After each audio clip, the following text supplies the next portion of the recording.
හරි. මම ඔයාලට කිව්වා කලින් ඊටවලකට කලින් කිව්වා මේ ප්‍රශ්න අංක 11 මට අර කවුරු මැසේජ් එකක් දාලා දුන්නා අනේ සර් ඒක ආයෙ කියලා දෙන්නකෝ කියලා. දැන් ඉන්නවද දන්නේ නැහැ එයා ඇවිල්ලා. අනේ සර් අනේ ඒක ආයෙ කියලා දෙන්නකෝ කියලා මට දිනේ දාලා තිබුණේ නැහැ. මැසේජස් කියුවේ අන්තිමටනේ. මොකක්ද දන්නේ දිනය. නොතේරුණුද? මං හිතන්නේ ඔය ඉදිරි මාස සිදු කිරීමට නියමිත ප්‍රචාර සභාන වෙන්නේ නැති නේද? දිනේ 1:20 කිය නේද? නොතේරුණු ගැටලු තියෙනවා නම් දැන් මම අනිත් අය ලොග් වෙනකම් මම සමීකරණය තව ටිකක් පැහැදිලි කරන්නම්. මේ සමීකරණේ වාර්තා කරපු දෙයක අපහැදිතනක් තියෙනවා මට ඉක්මනින්ම මැසේජ් එකක් දාලා දිනේ දාන්න. 1:20 කියලා දෙන්නම්. 1:20 තේරුම 1:07 ගයාන් සමාගමට ගෙව්වා රුපියල් 5000ක්. ඒ ණයහිමියන්ට ගෙවීමක් නේ. ණයහිමියන්ගෙන් තොගයක් ලබා ගත්තම තොගවත්කම වැඩි වුණා. ගයාන් කියන වගකීම වැඩි වුණා. ඉතින් එයාට මුදල් ගෙවුවම මොකද්ද වෙන්නේ? දැන් 34 වෙනිදා අපි ගයාන් එක්ක රුපියල් 30000කින් වගකීම් වැඩි කරගත්තා. වගකීමක් කියන්නේ බැඳීමක්. මම හිතන්නේ මේ අලුතෙන් ආපු ළමෙක් වෙන්න ඕන. වගකීමක් කියන්නේ අපි මුදලින් ගෙවන්න බැඳී ඉන්නවා. අනාගත දිනයකදී මුදලින් ගෙවන්න ඇති කරගන්න බැඳීමක්. ඒ අනුව මේ බැඳීමෙන් නිදහස් වෙන්න අපි 7 වෙනිදා මොකද කරන්නේ? රුපියල් 5000ක් මුදලින් ගෙවනවා. ඒ මුදලින් ගෙවන විට මුදල් ශේෂය අඩු වුණා. ඒ වගේම ගෙවිතු ශේෂය බාහිර මිලදී ගන්නවා වෙලේ වැඩි වුණා. මුදල් ගෙවද්දී වගකීම් ශේෂය අඩු වුණා. ආයේ 1:20 ඔව් ඒක තමයි. 1:20 මෙහෙමයි වෙන්නේ. ඔයා මුදල් ගෙවන්නේ කවද්ද? ජනවාරි 20. මොන මාසෙ වෙනුවෙන්ද මේ වියදම දරන්න වෙන්නේ? පෙබරවාරි මාසෙ. පෙබරවාරි මාසෙ දැන් ඔයා ජනවාරි 20 පෙබරවාරි මාසයේ සිදු කරගන්න නියමිත වැඩක් වෙනුවෙන් මුදලක් ගෙවනවා. ඔයා මෙහෙම හිතන්න. ඔයා ජනවාරි මාසයේ ගොඩනැගිල්ලක පදිංචියට යනවා.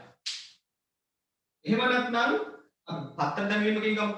ජනවාරි 20 ඔයා පෙබරවාරි මාසයේ පුවත්පත් දැන්වීමක් වෙනුවෙන් දැන්ටමත් මුදල් ගෙවනවා. පත්‍ර කඳවුරට යනවා. ඔයා කියනවා පෙබරවාරි 10 වෙනිදා පුවත්පතේ මට මංගල කිංකිණි තීරුවේ දැන්වීමක් පළ කර ගන්න ඕන. පාස්නාහිමි පළාතේ වැඩිම මොනවද විස්තර කියලා ඔන්න දැන්වීම පළ කර ගන්න ඕන කියලා. එතකොට පුවත්පත් දැන්වීම ආයතනය කියනවා පෙබරවාරි 10 වෙනි දැන්වීම පළ කරන්න නම් මට රුපියල් 20000ක් ඕන. 20000ක් ඕනද? ඔව්. අසාධ්‍යයක් නේ. ඉතරන්නේ නෑ. 20000ක් ඉල්ලනවා කියලා හිතමු. දැන් ගානට අනුව ඒක ඔයා ගෙවුව ජනවාරි 20. ඔයාගේ වැඩේ කරලා දීලාද තියෙන්නේ? නෑ. මේ දවසේම මේ මුදල වෙනුවෙන් ඔයාලට සේවය ලැබුණා. මුදල් ගෙවු මොහොතේම ඔයා සේවය ලබා ගත්තා නම් ඒක ඔයාලට වියදමක්. නමුත් ඔයා සේවය ගන්න පෙබරවාරි 10. කියන්නේ දැන්වීම පළ කරන්න කියලා පෙබරවාරි 10 වෙනිදා පත්තරේ. වැරදීමකින් කෝ පෙබරවාරි 10 පුවත්පතේ ඔයාගේ දැන්වීම පළ නොවුනොත් මොකද වෙන්නේ? ඔයාලට පුළුවන් ඒ මුදල ආපසු ආය කරගන්න. නේද? ඒ කියන්නේ වැඩේ කෙරුණේ නැත්නම් ඔයා ගෙව මුදල ආපසු ඒ ආයතනයේ විධිමත්ව ලබා ගැනීමේ හැකියාව තියෙනවා. එහෙනම් වැඩේ කරන තුරු වාට ඒක විරමද නැහැ. ඔයා අනාගතේ කරගන්න නියමිත වැඩක් පිළිවෙල නැත්නම් අනාගතේ මිලදී ගන්න තියෙන භාණ්ඩයක් පිළිවෙල දැන්ටමත් අත්තිකාරමක් ගෙවුවොත් ඒක ඒ භාණ්ඩය ලබා ගන්නා තෙක් හෝ සේවාවක් නම් සේවාව ලබා ගන්නා තෙක් ඔයාට ඒක වත්කමක්. ඇඩ්වාන්ස් එකක් දෙන එක. වත්කමක්. ඔයා ගෙවුව එකක් නේ. ඔයාට ලැබුණ දෙයක් නම් ඒක වගකීමක් වෙනවා. ඒක අපි සාධිකරන ගමු. මෙතනදි වෙන්නේ ඔයාගේ මුදල් තවත් කෙනෙකුට බාර දුන්නා. වැඩ කරගන්න අතුරු ඒ නිසා වැඩේ කර එයාට හදිසියවත් සේවය ලබා දෙන්න බැරි වුණොත් ප්‍රචාරණය කියන සේවය දැන් මෙතන මේ කතා කරන්නේ අපේ පේපර් එකේ ප්‍රචාරණය කියන සේවය ලබා දෙන්න එයාට බැරි වුණොත් අපිට පුළුවන් අපි දුන්න මුදල අය කරගන්න. එහෙනම් ප්‍රචාරණය සේවය ලබා ගන්න අතුරු ඒක වඩාවත් තමයි මුදල් ගෙවුණු නිසා මුදල් වත්කම අඩු වුණා. හරි. ඒ හැර වෙනත් කරුණු නෑ නේද? හරි ඒක තමයි ගැටලුවකට තිබුණේ. දැන් ඔයාට අහන්න පුළුවන් එතකොට දැන් මේ මුදල වියදමක් වෙන්නේ මොන අවස්ථාවේද කියලා. අමාංගික ලෙජරේදී වාර්තා කරගෙන කියලා දෙන්න. ලෙජර් ගියමක් හදද්දී පෙබරවාරි 10 මොකක්ද කරන්න කියලා දෙන්න. දැන් ඒකට යන්න හදන්නේ. හරි මම ඔයාලට කිව්වා ලෙජරේ තොරතුරු වාර්තා කිරීම සනියම කරන්න උත්සාහ ගන්න කියලා. මම දැන් ප්‍රශ්න අංක 11 ලෙජරේ හදනවා. දැන් ගොඩක් අය සම්බන්ධ වෙලා ඉන්නවා. එතන ඉන්නවා නම් ඊයේ මා එක කතා කරලා අලුතෙන් මගේ ලින්ක් එක අරගෙන අද පන්තියේ පළවෙනි පාර සම්බන්ධ වෙන අය යාළුවෝ ටියුට් එක ලැබුණේ නැහැ. මාගේ WhatsApp messages check කරන්න. අනේ සමහරු නැවතත් මට private message දාලා තිබුණේ ගොඩක් අය 25 වෙනිදා පන්තියේ වීඩියෝ ලින්ක් එක ලැබුණේ නැද්ද කියලා. ඉතින් මම එතකොට හිතනවා යා අපේ group එකේ තාම නැහැ කියලා. නමුත් එයාගේ contact details බලමු. මෙයා අපේ WhatsApp group එකක ඉන්නවා. WhatsApp messages check කරන්න. inbox එකේ අපේ group එකක් දැන් සමහරු group වලින් අයින් වෙලා. මම කිව්වේ ඔය අපේ පෙසන්නසවුත් මේ වැඩේ කරා මමත් කරා ඊළඟට අපේ ස්ටාෆ් එකේ තව ළමයෙකුත් WhatsApp group නිර්මාණය කරා. ඒතකොට අපි තුන් දෙනාගේම ෆෝන් එකේ ඔයාගේ නම්බර් එක විවිධ අවස්ථාවල මටත් කතා කරලා තියෙනවා ප්‍රසන්නසටත් කතා කරලා තියෙනවා. අපේ ඔෆිස් එකේ ළමයිතුත් කීප දෙනෙක් දවල්වල අපි Facebook එකේ ඇප්ලයි කරපාට කෝල් කළා. ඒ අය විවිධ නම් වලින් ඔයාලව ෆෝන් බුක් කරලා සේව් කරගෙන තියෙනවා. එතකොට අපේ ෆෝන් බුක් එකේ ඉන්න අය හැමෝම එක ගෲප් එකකට වඩා වැඩි ගෲප් ප්‍රමාණයකට සම්බන්ධ වෙලා ඇති. එතකොට හැම ගෲප් එකකින්ම ඉවත් වෙන්න එපා. එක ගෲප් එකක ඔයාගේ නම්බර එක තියෙන විදිහට ඇරලා අනිත් ගෲප් වලින් ඉවත් වෙන්න. මුදල් ගෙවුව අයට ජුනි මාසයේ වෙනම ගෲප් එකක් හැදෙනවා. එතකොට පොඩ්ඩක් ගෲප් එකකින් හැදුව ගමන් එකෙන් එකපාරටම රෙස්ට් වෙන්න නැතුව මොකද්ද මේක කියලා හොයලා බලන්න. මේ ඊළඟට අනිත් කාරණේ ඊළඟ තොරතුරු ආයේ අපි ඔයාලට පෞද්ගලිකව වෙනම දැනුම් දෙන්නේ නැහැ ගෲප් එකට දැනුම් දුන්නාම පසු ඒ නිසා ඔය වීඩියෝ ලින්ක් දෙනේවා හැම දෙයක්ම WhatsApp group එකට දෙනවා. ඒක චෙක් කරන්න. ආයි පස්සේ දවස් ගානක් ගියාට පස්සේ කියනවා නේ අර වීඩියෝ එක ලැබුණේ නැහැ කියලා. ඒ කියන්නේ අපරාධනේ මුදල් ගෙවුවට හරියට අපේ සේවය ලබාගෙනත් නැහැ. හරි. ප්‍රශ්න 11ට ගියාම ඒකෙදී කියනවා හිමිකරු ලක්ෂ 8ක් මුදල් යොදවනවා ලක්ෂ 2ක දී බඩු යොදවනවා කියලා. එහෙනම් අපිට ගිණුම් දෙකක් ඕන වත්කම් ගිණුම් දෙකක්. එකක් ඕන මුදල් ගිණුම තව ගිණුමක් ඕන වෙනවා ලී බඩු ගිණුම. මේ ව්‍යාපාරයක ව්‍යාපාරයේ හිමිකරුත් එක්ක තියෙන සම්බන්ධය නිරූපණය කරන්න ප්‍රාග්ධන ගිණුමක් ඕන. ආනම කලියොත් කිව්වා සමීකරණය ලියා ගන්න කියලා. හැම ගානක් හදද්දිම වත්කම් වේදම් සමානයි ප්‍රාග්ධනය වගකීම් ආදායම. මේ සමීකරණය ගොඩනගන ආකාරය පළවෙනි දවස්වල සාකච්ඡා කරා. මේ ගිණුම් දෙකේ වැඩිවීම හර අඩුවීමක් තිබුණොත් ඒක ගිණුම ලියන්නේ බැල පැත්තේ. ප්‍රාග්ධන වගකීම් ආදායම් වැඩිවීම බැල අඩුවීම ලියන්නේ ගිණුමේ හර පැත්තේ. ඒ වගේමයි දැන් අපි ව්‍යාපාරයේ සතුව තියෙන දේපල හඳුනා ගන්නවා. ව්‍යාපාරයේ පාවිච්චි කරන දේපල හඳුනා ගන්නවා. ව්‍යාපාරයේ සතුව තිබෙන දේපල ව්‍යාපාරයේ පාලනයට තිබෙන දේපල වත්කම් වශයෙන් හඳුනා ගන්නවා. ඒවයි වැඩිවීම හර. දැන් අයිතිකරු කියන පුද්ගලයා ව්‍යාපාර මුදල් දුන්නා. ඒ වගේම ව්යාපාරයේ පාවිච්චිට ලී බඩු දුන්නා. එහෙනම් මේ දෙකම වත්කම් වල වැඩිවීම ලියන්න ඕනේ කියන්නේ හර පැත්තේ. ඊළඟ මුදල් වැඩිවීම මුදල් ගිණුමේ හර කරනවා. දිනේ 1.1 ලක්ෂ 8ක්. ලී බඩු වැඩිවීම ලී බඩු ගිණුමේ හර කරනවා ලක්ෂ 2ක්. ඉරුම් දෙකක හර කරේ මුදල් ගිණුමේ හැම වත්තමක්ම හර කරන්නේ නැහැ. මුදල් ගිණුමේ හර කරන්නේ මුදල් ලැබීම පමණයි. මුදල් ගෙවීම බැහැ. ලී බඩු වැඩි වෙනවා නම් ඒක වෙනම ගිණුමකට ගන්නවා. මේ වත්කම් දෙකම සපයන්නේ අයිතිකරු කියන ඒකකය විසින්. එහෙනම් ව්‍යාපාරය කියන ඒකකය විසින් අයිතිකරුට ගෙවන්න කියන බැඳීම හඳුනා ගන්න ඕන. ඒක අපි කියනවා ප්‍රාග්ධනය කියලා. ඊළඟ ප්‍රාග්ධනයේ වැඩිවීම බලන්න ප්‍රාග්ධනයේ වැඩිවීම ගිණුමේ ලියන්නේ බැල පැත්තේ. එතකොට දිනේ යනවා 1.1 බැල කරනවා 1 තුන 1000. දැන් සමහර ළමයි මට උත්තරය වල තිබුණා 7 වෙනි ගණනේ මෙතන 800 වෙනම බැල කරා 200 වෙනම බැල කරනවා. ගැටලුවක් නැහැ. ඒකත් හරි. ඉතින් මෙහෙම ලියන්නත් පුළුවන්. එකතුව ගන්නවා. දැන් මුදල් ගිණුම ලියන්නේ බැල වුණ කෙනාගේ නම. ලක්ෂ 8ක් හරවන විට මීට අදාළ බැල සටහන කොහෙද ගියේ? ප්‍රාග්ධන ගිණුමනේ ගියේ. එහෙනම් මෙතන එනවා ප්‍රාග්ධන කියලා. දී බඩු ගිණුමේ කියන්නේ ප්‍රාග්ධන කියලා. ප්‍රාග්ධන ගිණුමේ 1000 ඉදිරියෙන් ලියන්නේ විස්තරයට ලියන්නේ මේ 1000 බැල වෙන විට කවුද හරවුනේ කියලා. ප්‍රාග්ධන ගිණුම බැල වෙන විට හරවුණා කිතෙන්ද?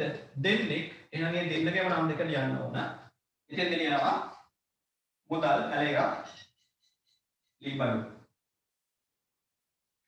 1.2 ණයට විකුණුම් ආදායම ලක්ෂ 2ක්. ණයට විකුණුම්. එහෙනම් මම මුදල් ලබා ගත්තේ නැහැ.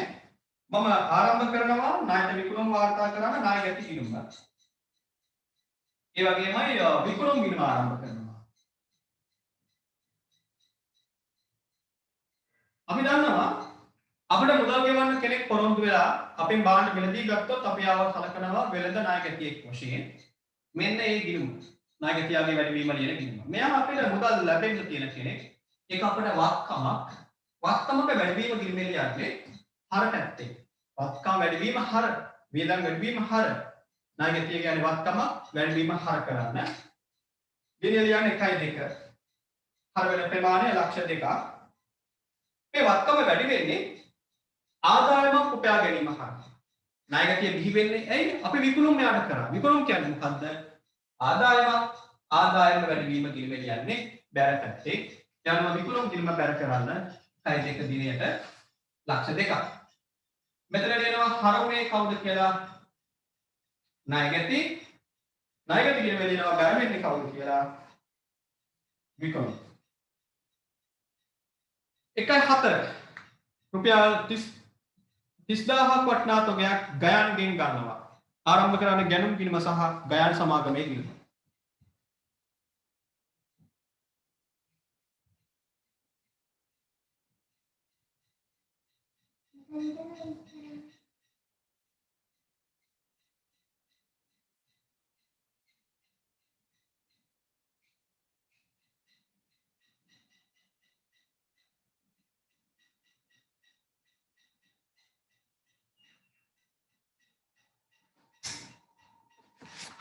බාණ්ඩ තොගයක් ලබා ගැනීම තොග වත්කමේ වැඩිවීමක්. තොග වත්කමේ වැඩිවීම අපි ගිණුම්ගත කරන්නේ ව්‍යාපාරයේ ලෙජරේදී ගැනුම් ගිණුම. ගැනුම් ගිණුම ආරම්භ කරන්න. ඒ වගේමයි බාණ්ඩ සපයන ණයට නම් ණය හිමිගිණුම ආරම්භ කරන්න ඕන. දැන් ණය හිමියන්ගේ ව්‍යාපාරයේ නමක් දීලා තියෙනවා. ඒ නමින් ගිණුම ආරම්භ කරන්න අනිවාර්ය නැහැ. ගයාන් සමාගම. මෙයා අපේ ණය හිමි ගිණුම. අපි කියන ගිණුම. හරි. තොගය කියන්නේ වත්කමක්. වත්කමක වැඩිවීම හර ඒ අනුව තොග ගිණුම වෙනුවට ගැනුම් ගිණුම හර කරනවා. ගැනුම් ගිණුම කියලා නම් කරන්නේ ගිණුම. දිනේ 1.4 30ක්. ඒ තොගේ ගත්තේ ණයට නම් ගයන්න අපි 30000ක් ගෙවන්න බැඳී ඉන්නවා.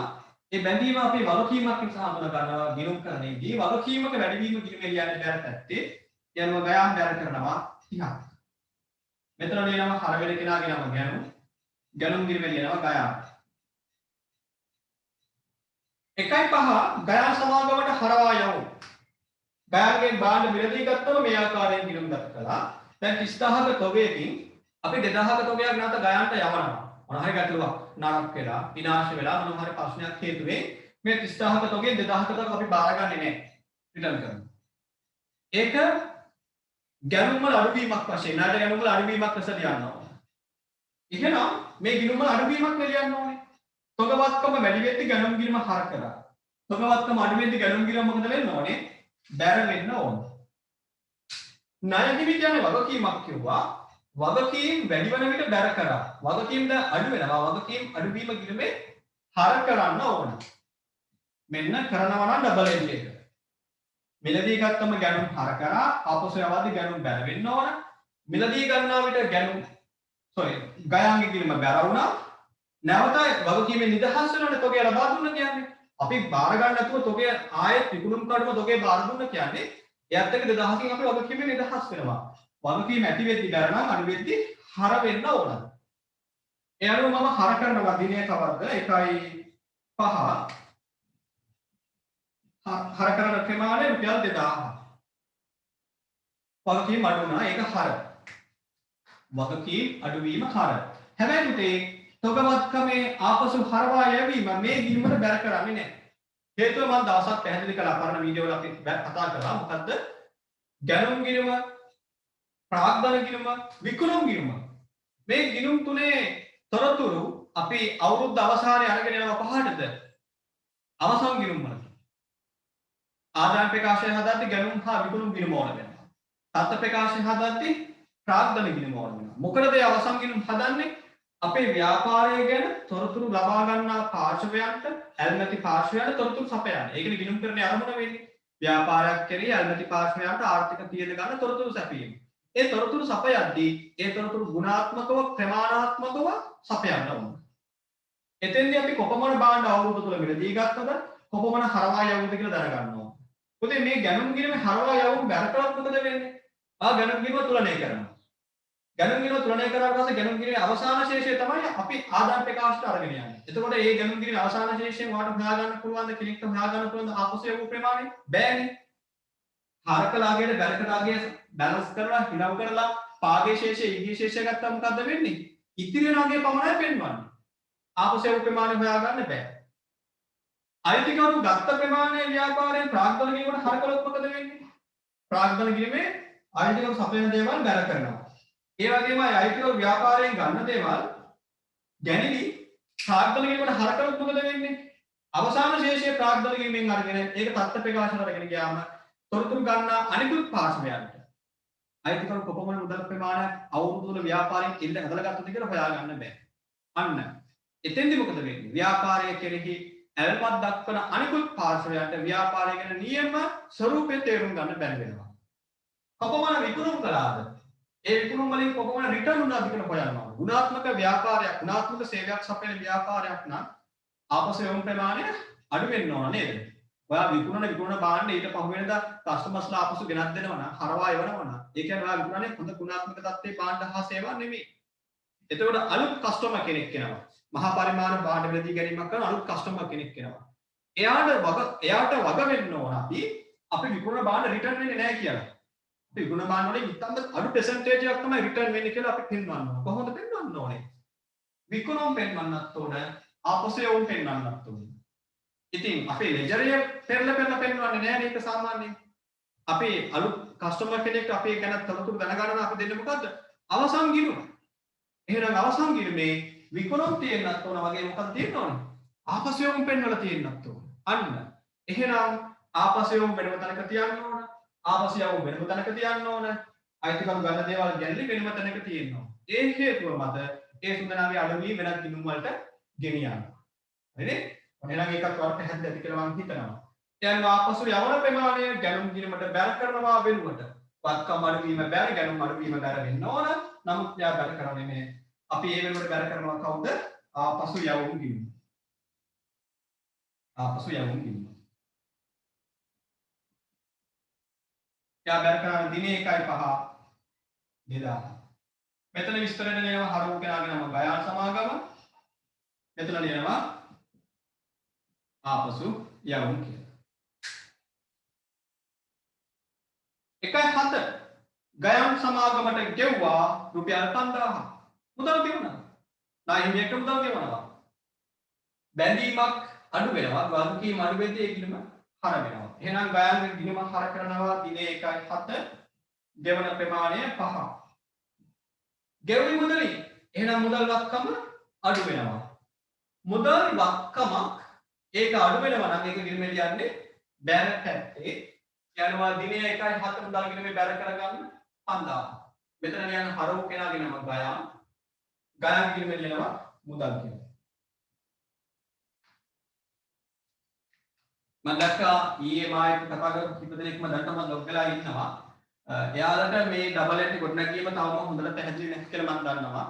එයාලා අනිවාර්යයෙන්ම පළවෙනි ගණනේ ඉඳලම පළවෙනි ගණන පටන් ගන්නත් කලින් උදාහරණ 17ක් සාකච්ඡා කරා. ඒ මේ සමීකරණේ මේ බලපෑම ගොඩනගා ගන්න ආකාරය සාකච්ඡා කරා. ඒ වීඩියෝ එක කීප වතාවක් බලන්න. දෙතුන් වතාවක් බලලා ඊට පස්සේ ගණන් හදන්න ඉන්න. ඒකට එකපාරට මේ ගණන් හදන්න ආවොත් ඒක නිකන් අර අත් දෙකයි කකුල් දෙකයි කට ගහගෙන මුදල් වෙනවා වගේ වැඩක් තමයි. ටිකක් අමාරු වැඩි. හරි. ඔන්න මුදල් ගෙවීම වාර්තා කළා 1.20. ඉදිරි මාස සිදු කිරීමට නියමිත ප්‍රචාර සටහනක් සඳහා මුදල් ගෙවීම අපි කතා කළා ගොඩක්. ඒකට ඕන වෙනවා ගිණුමක්. ඒකේ නම මොකද්ද? ඉදිරියට ගෙවූ ප්‍රචාරණ ඊගේ ප්‍රචාරණ කියලා ලියුවත් ප්‍රමාණවත්. නමුත් මම දැන් ඒක පළවෙනි වතාවට හඳුන්වා දෙන නිසා දිග නම ලියනවා. ඉදිරියට ගෙවූ ප්‍රචාරණ ගිණුම කියලා. මේක වත්කම් ගිණුමක්. වත්කම් වැඩිවීම හර. එහෙනම් මෙයා හර කරන්න. දිනේ 1.20. 20000. ඒ වෙනුවෙන් අපි මුදල් ගෙවුවා. අනාගතයේ කරගන්න තියෙන වැඩකට දැම්මම මුදල් ගෙවුවා. එහෙනම් මුදල් අඩු වෙනවා. මුදල් කියන්නේ වත්කමක් අඩුවීම ගිණුමේ බැර කර ගන්නවා. 1.20 බැර කරන්න 20ක්. මෙතන ලියනවා හරු කෙනාගේ නම. ඊගේ ප්‍රචාරණ ඊගේ ප්‍රචාර කිරීමේ ලියනවා බැරුමේ කවුද කියලා. හොඳයි.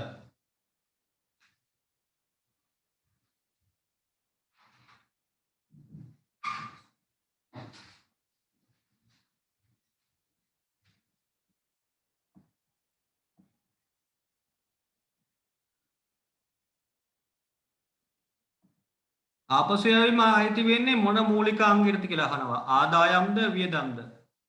ආපසු යැවීමකදී ඔය දෙකම අයිති නෑනේ.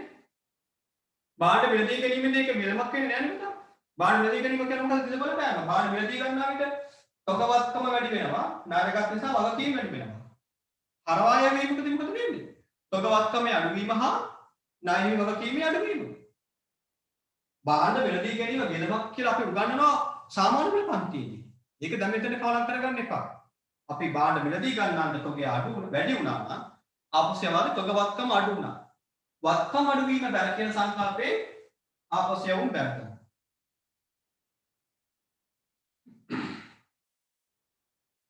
එකයි 24 බොල් ණය රුපියල් 20000. බොල් ණය රුපියල් 20000.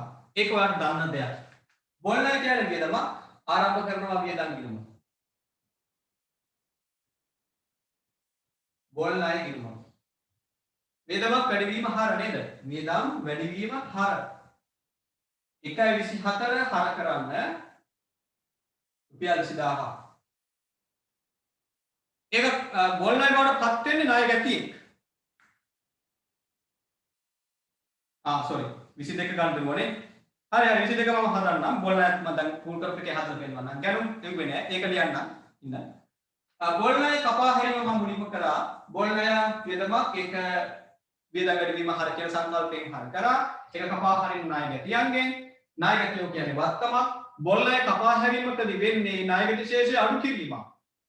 ලැබෙන තියෙන ශේෂය අපි අමතක කරලා අත්හරිනවා. එහෙනම් ඒක වත්කමේ අඩුවීමක්. වත්කම අඩුවීම බැර කියන්න ණය ගැති කිරීම බැර කරන්න. දිනේ 1.24 විස්තර. ඊළඟ දෙකේ නම් දෙක මාරු කරලා විස්තරය ලියන්න. මෙතන බොල් ණය කියලා ලියනවා. මෙතන ලියනවා ණය ගැති. දැන් යනවා 1.20 ගන්න දෙනුවට. 22 sorry 1.22 අත්පිට ගැනුම්. අත්පිට ගැනුම් කියලා අදහස් කරන්නේ මුදල් ගෙවා බාන තොගයක් මිලදී ගැනීම. ඒකෙදිත් බලපෑම වෙන්නේ තොගවත්කම වැඩි වෙනවා. වත්කමක් වැඩි වෙනවා. තොගවත්කම වැඩි වෙනවා. එහෙනම් ඒ වත්කම් ගිණුම හර මෙන්න ඒක ගිණුම. අත්පිට ගැනුම් ගිණුම් ගත කරන්නේ ණයට ගැනුම් ගිණුම් ගත කරන්නේ එකම ගැනුම් ගිණුමක්. මේ ගැනුම් ගිණුමට හර කරනවා. දිනේ 1.22 40ක්. ඒ තොගේ වැඩි වීම. මේවා තමයි තොගේ වැඩි උනේ මුදල් ගෙවා බාන්න මිලදී ගැනීමක් හරහා. එහෙනම් මුදල් අඩු වෙනවා. ඒක මුදල් ගිණුමේ වැඩ කරන්න. දිනේ 1.22 40ක්. මෙතන ලියනවා හරු කෙනාගේ නම ගැනුම්. ගැනුම් ගිණුමේ ලියනවා බැරව් කෙනාගේ නම මුදල්.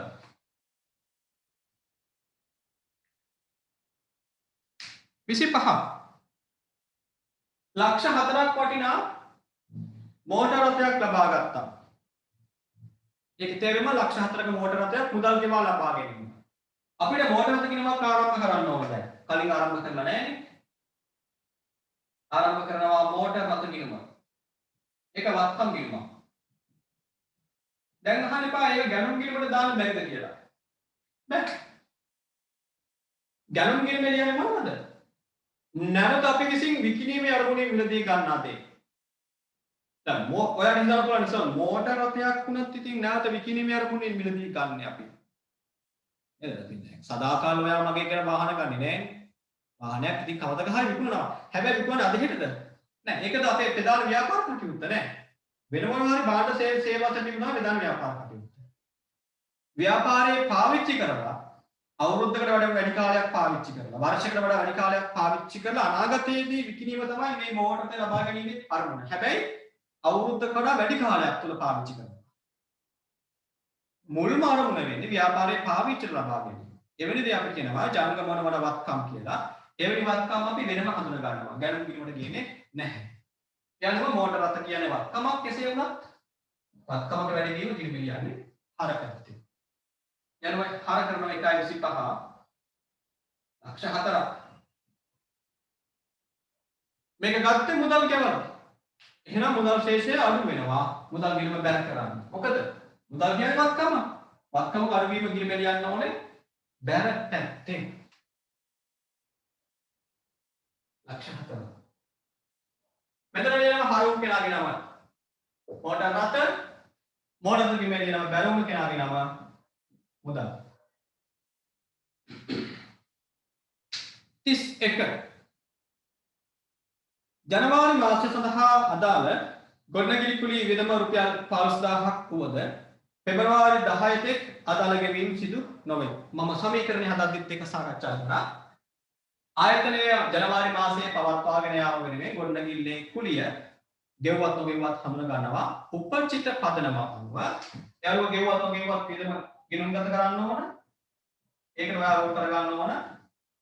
ගොඩනැගිලි කුලී ගිණුම ඒක මුදලින් තාම ගෙවලා නැහැ. එහෙනම් බැඳීමක් වගකීමක් වශයෙන් හඳුනා ගන්නවා. ඒ වගකීමේ නම උපචිත ගොඩනැගිලි කුලී ගිණුම. අපි මේ උපචිත ගොඩනැගිලි කුලී ගිණුමට කියනවා උපචිත කියන්නේ ගෙවිය යුතු කියන එක. හිඟ කියන එක. ගෙවිය යුතු ගොඩනැගිලි කුලී ගිණුම කියලා. මේක වගකීම් ගිණුමක්. උපචිත ගොඩනැගිලි කුලී කියන්නේ වගකීම් ගිණුමක් බව මතක තියාගන්න. අවශ්‍ය නම් පෑලින් ලියා ගන්න. වගකීම් ගිණුමක් කියලා. මෙයා නම් අපි දන්නවා වියදම් ගිණුම. ගෙවුවත් නොගෙවුවත් වියදම හඳුනා ගන්නවා කියමුනේ. වියදම වැඩි වෙනවා. ගොඩනැගිල්ලේ අපි පදිංචිව ඉන්නවා කියන්නේ අපි වියදමක් දරනවා කියන එක. සේවයක් ලබා ගොඩනැගිල්ලේ පරිශ්‍රය භාවිතා කරනවා කියන්නේ සේවයක් භුක්ති විඳිනවා. සේවයේ භුක්ති විඳීම හරහා වියදම් ඇති වෙනවා.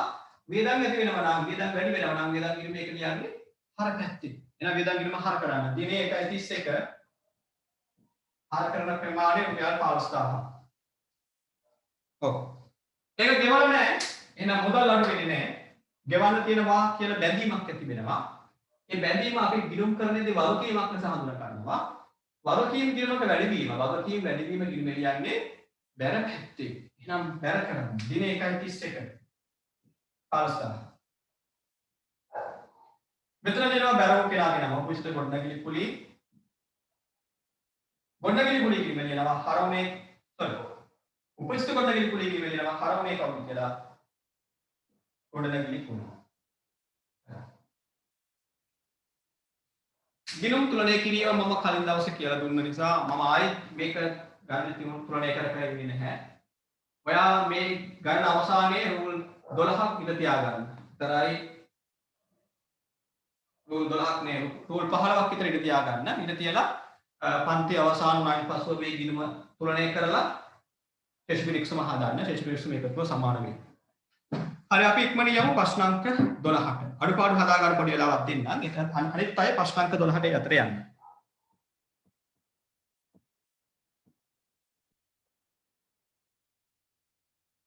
ඒ වගේමයි අපි මේ වත්කම් වියදම් කියන්නේ මොනවද? ප්‍රාග්ධන වගකීම් ආදායම් කියන්නේ මොනවද? සහ මේ සමීකරණේ ගොඩනැගිලි කොහොමද කියන එක මට මතක විදිහට තුන්වෙනි වීඩියෝ එකේ වගේ අපි සාකච්ඡා කරනවා. ඒකයි කිව්වේ. අනිවාර්යයෙන්ම පන්තියේ මැදින් සහභාගී වුණ අය අනුපිළිවෙලට වීඩියෝ ටික බලන්න. දැන් මම ඔයා එක්ක ප්‍රශ්න අංක 12 සාකච්ඡා කරන්නේ සමීකරණය දැක්වීම. වෙන සමීකරණයක් මම ලියාගත්තා. උඩින් රුපියල් 1000 වලින් බවත් වෙනවා. දහස් සංඛ්‍යා කියන්නේ සෑම වටිනාකමක්ම 1000න් බෙදලා ගන්නෙ. 1000න් බෙදුවම ලක්ෂය 1000න් බෙදුවම බිඳු 3ක් කැපෙනවා. එතෙන් ඉතුරු වෙන 100. එහෙනම් ඒ විදිහට හැම විටම 1000න් බෙදලා සංඛ්‍යා දක්වති. අපි දහස් වලින් කියලා හැම එක පෙන්වන්නත් ඕන. අපි බොහොමයක් පිළිතුරු වල විභාගෙදී ඉල්ලන්නේ දහස් සංඛ්‍යා වලින්. ඒ නිසා අපි දැම්මෝ දහස් සංඛ්‍යා වලට පුහුණු වෙන එක හොඳයි. අනිත් එක බිඳු පෙන් දෙවුවා කියන්නේ වේලාවනාස්තර විතරයි වෙන්නේ. හැමෝම try කරන්න. මම දැක්ක හෝම්වර්ක් එකක් කීප දෙනෙක් ඉන්නවා. විශේෂයෙන්ම පිර ළමයි නම් ඕවට කැමති නෑ. දහස් නේ දසදහස් වලින් යන්න පුළුවන් නම් තවත් කැමති. ලියන කම්මැලිනේ. මේ ගෑනම කීප දෙනෙක්ගේ අත් අකුරු මම දැක්කා. බෝල රවුන්ඩ් කරලා ඉතින් ඒවල තියෙනවා ගිණුම් වල. පොඩි ගිණුමක් පුරු කර ගන්නවා. පුරුණාගලට ඇත්තේ පොල් ගස් වල පොල් වල තියෙනවා වගේ. ගිණුම මෙහෙමයි. මෙන්න මෙහෙම බෝල් පේජ් එකක් එළියට ගන්න තියෙනවා. ඒ වගේ වැඩ කරන්න එපා දහස් වලට පුරු වෙන්න. අපි දැන් පුංචි ළමයි නෙවෙයි. අපි ලොකු ළමයි. අපි ඉන්නේ ඇඩ්වාන්ස් ලෙවල් පන්ති. නිකම්ම නෙවෙයි ඇඩ්වාන්ස් ලෙවල් එකේ අපි ඉන්නේ. එන නිසා ඇඩ්වාන්ස් වැඩ කරන්න පුරුදු වෙන්න. අපි වෙන ඇඩ්වාන්ස් නම් දන්න ඕනේ. ජනවාරි 12 ජයමාල මහතාගේ පෞද්ගලික ඉඩමක් රුපියල් ලක්ෂ 10කට විකුණා ඉන් රුපියල් ලක්ෂ 6ක් ආයෝජනය කර නව ව්‍යාපාරයක් ජනවාරි 1 ආරම්භ කළ අතර පළමු මාසය තුල පහත ගන්නු සිදුවිය. ජයමාල එයාගේ දේපලක් විකුණනවා. ඉතින් අපිට මොකෝ? ඒක අපේ පොත්වල ලියන්න බෑ. ඇයි ඒ? ව්‍යාපාර එක්ක සංකල්පය. ව්‍යාපාර එක්ක සංකල්පය යනවා. දැන් ඉතින් මතක් වෙනවා නේද? වා පොඩු බබයි මෙන්න මෙහෙම උස ගේකු. අන්න ඒලයි බබා මාරු වුණානේ. කලින් බබා මේ පැත්තේ හිටියේ. කමක් නැහැ. කොහොම හරි කමක් නැහැ. බබා සහ මේ ගේ මැදින් මම තාප්පයක් බඳිනවා. මේ ව්‍යාපාරය. ඔයා වැඩ කරන්නේ මේ ව්‍යාපාරය වෙනුවෙන්.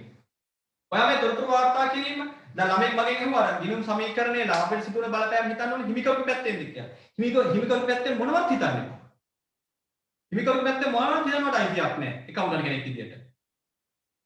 හරිද? ඒ නිසා ඔයා ව්‍යාපාරය පැත්තේ මොකද උනේ කියලා බලන්න ඕනේ. මේ හැම ගනුදෙනුවක්ම හැම සිද්ධියක්ම හැම තොරතුරක්ම හදන්නේ ව්‍යාපාරයේ කරු කරනවා. ඔයා ව්‍යාපාරය වෙනුවෙන් වැඩ කරන්නේ. අයිතිකම් වෙනුවෙන් නෙමෙයි. එහෙනම් ජයමාල කියන මේ පුද්ගලයා එයාගේ පෞද්ගලික ඉඩම තවත් කෙනෙකුට විකුණලා රුපියල් ලක්ෂ 10ක් එයාගේ account එකට ගන්නවා. ඒක ව්‍යාපාරයට සම්බන්ධයිද? නැහැ. එනම මේ ඉඩම් විකිණීම හඳුනාගන්නේ නැහැ. හැබැයි ඒකේ තව කොටසක් කියනවා. ඉන් ලක්ෂ 6ක්. ලක්ෂ 10ක් ගත්තා ඉන් ලක්ෂ 6ක් ආයෝජනය කරනවා කොහොමද? ව්‍යාපාරයට. අන්න ඒකට ව්‍යාපාරය සම්බන්ධ වුණා. ජයමාලගෙන් ව්‍යාපාර කරන කීයද? ලක්ෂ 6ක්. එහෙනම් ලක්ෂ 10ට ඉඩම විකිණීම ගිණුම් ගත වෙන්නේ නැතුණාට ජයමාල ව්‍යාපාරයට ලක්ෂ 6ක් ලබා දීම ව්‍යාපාරය සම්බන්ධ වූ තොරතුරක් වාර්තා කරන්න ඕන. ව්‍යාපාරයට මොනවද ලැබුණේ? මුදල්. මුදල් කියන්නේ මොකක්ද? වත්කම. එහෙනම් වත්කම වැඩි කරගන්න. දිනේ 1.1. ඔන්න වැඩි වුණා වත්කම. මේක දුන්නේ ජයමාල. මොන මාලෙන් දුන්නත් අපි ගත්ත මුදලේ අනාගතයේදී යාට ගෙවන්න ඕන. දැන් ලක්ෂ 6ක් අපි ගත්තා. අනාගතයේක ගෙවන්න ඕන. කොහෙන්ද සර් ඒක දියන්නේ? ව්‍යාපාරික සංකල්පය. ව්‍යාපාර ඒකකයක් බිහිවීමේ මූලික වරිතාව දාන්නේ මේ පුද්ගලයා. අනාගත දිනයකදී ව්‍යාපාරයේ විසුරුවා හරන විට අයිතිකරුවන්ට මේ දේපල වල වටිනාකම අයිතියක් තියෙනවා. එයා ඉදපු මුදල් වල අයිතියක් තියෙනවා. ඒ ගෙවන්න තියෙන ශේෂය ව්‍යාපාරයේ විසින් අයිතිකරුවන්ට ගෙවන්න තියෙන ශේෂය අපි දැන් කියන මොකද්ද? ප්‍රාග්ධනය කියනවා. ඉදිරියේදී අපි කියනවා හිමිකම කියලා. හිමිකම කියන වචනේ මම කලින් කියලා දීලා තියෙනවා. නමුත් ප්‍රාග්ධනය හා හිමිකම කියන්නේ ටිකක් පොඩි වෙනසක් තියෙන වචන දෙකක්. හැබැයි අපේ පළවෙනි පාඩමට ගියාම හිමිකම ප්‍රාග්ධනය කියන එක එකක් ලෙස සලකන්න. සමාගම් පාඩමේදී වට තේරෙනවා. හවුල් ව්‍යාපාර පාඩමේදී තේරෙනවා. ප්‍රාග්ධන කිරීමක් හා හිමිකම කියන්නේ දෙකක් කියන්නේ. හිමිකමට සංචිත එකතු වෙනවා නේද? හවුල් ව්‍යාපාරික හිමිකම කියලා හම්බොත් ප්‍රාග්ධන කිරීමේ හා ජංගම කිරීමේ එකතු.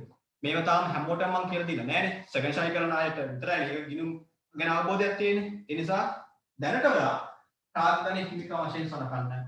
අයිතිකරුවාට ගෙවන්න තියෙන ශේෂය හිමිකමේ වැඩිවීමක්. කියන්නේ ප්‍රාග්ධනයේ වැඩිවීමක්. යන ප්‍රාග්ධනයට ලක්ෂ 6 ලියා ගන්න. හරි. දිනේ 1.2. තව දෙයක් මොකක් වුණානේ? ඕප දුප ගොඩක් අද. ගිය සංසාරේ මම කිව්වා අපේ පන්තියේ ඉන්නවා අපේ මේ WhatsApp group වල ඉන්නවා ඉතින් එක එක කල්ලි කණ්ඩායම් ඇවිල්ලා. ඒ කියලා අනිත් පැත්ත බලද්දි ක්ලාස් එක ඉවර වුණා විනාඩි 10ක් යන කලින් එක දරුවෙක් මට WhatsApp කරනවා එයාට private message එකක් විතර ආපු ටීචර්ස් ලගේ පෝස්ටර් එකක්. ප්‍රසන්න සර් මම ඒක ෆෝවර්ඩ් කරලා ප්‍රසන්න සර් කියනවා මටත් දැන් මේ 3 දෙනෙක් WhatsApp කරා කියලා. ඒක WhatsApp group එකක ඉන්නවා ටියුෂන් මාස්ටර්ලා 3 දෙනෙක්. ගැටලුවක් නැහැ මම එයාලට පොඩි ඇඩ්වර්ටයිස්මන්ට් එකක් දෙන්නම්. එයාලගේ නම මතක නැහැ මම මතක නම් ඉන්න කියනවා. ඒක ගිණුම් කරන පොතේ විවරණයක් වුණ නොමිලේ ඕනනම් ගිහින් බලන්න කලවනා කරන ගිණුම් කරන්නේ. කලවනා කරන ගිණුම් කරන්නේ. ඔයා ඒ ඔන්ලයින් පන්තිල යන්න ගැටලුවක් නැහැ. යා නොමිලේ උගන්වනවා. මම හිතන්නේ ගුරු මහත්මයා සමහර විට යාගේ ගෝලෙක් හරි ඒවට දැනුත් අහගෙන නැත් ඇති. අපේ WhatsApp group එකේ ඉන්නවනේ. ඊළඟට BS කරන සම උගන්වනවා කොහොම මම හිතන්නේ තාක්ෂණය වගේ පාඩමක්. ඉකෝන උගන්වන්නේ ආර්ථික වර්ධනය හා සංවර්ධනය. ක්‍රිකට් මැච් බලන අය දන්නවනේ ෆ්‍රී හිට් එකක් කියන්නේ මොකක්ද කියලා. ෆ්‍රී හිට් එකකට අවුට් වෙන මිනිස්සුත් ඉන්නවනේ. මම කියන්නේ මෙයාලා අපිට කියන්නේ ෆ්‍රී හිට් එකක් කියලා. ඒ වුණාට ඒ වගේ දෙයක් තමයි වෙන්නේ. එකවුන්ටින් වල පහසුවෙන්ම ලෙහෙසියෙන්ම කියලා දෙන්න පුළුවන් කොටසක් තමයි කල්පනා කරන ගිණුම් කරන්නේ. BS වල තියෙන රක්ෂණය කියන්නේ මොකද්ද? රක්ෂණ අයිතිය හානිපූර්ණ දායකය මමත් ඉතින් එකවුන්ටින් ඉගෙනනකොට BS පාඩම් පාස් කරන්න යාවේ. රක්ෂණය කියන්නේ තනිකරම තියෙන කොටස් ටික සාකච්ඡා කරන්න පුළුවන් හරි ඉන්ට්‍රස්ට් පාඩමක්. ආර්ථික සංවර්ධනය හා වර්ධනය. රටේ මෑත කාලීන ආර්ථික ප්‍රතිදීන් ටික මහ බැංකු වාර්තාවත් එක්ක අරගෙන ඒව ගැන විග්‍රහ කරන එක. ඒක සාමාන්‍ය දැනුමත් තියෙන පුද්ගලයෙක් වුණා තේරුම් ගන්න පුළුවන් සරලම සිද්ධාන්ත කොටසක්. ආර්ථික විද්‍යාවේ.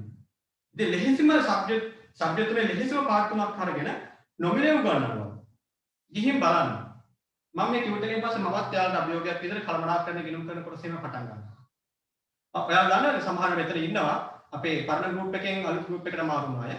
එයාලටත් මම පළවෙනි ටියුටර් එකෙන් පස්සේ කළමනාකරන ගිණුම් කරන්නේ පටන් ගත්තා. ඒ ගුරුවරයෙකුත් ඉගෙන ගන්න. හැබැයි එයාගේ මුදල් ගෙවලා හරිය මේ සමීකරණ පාඩමේ මේ දිත්ත බලපෑම ගොඩනැගීමත් අහගන්න පොඩ්ඩක්.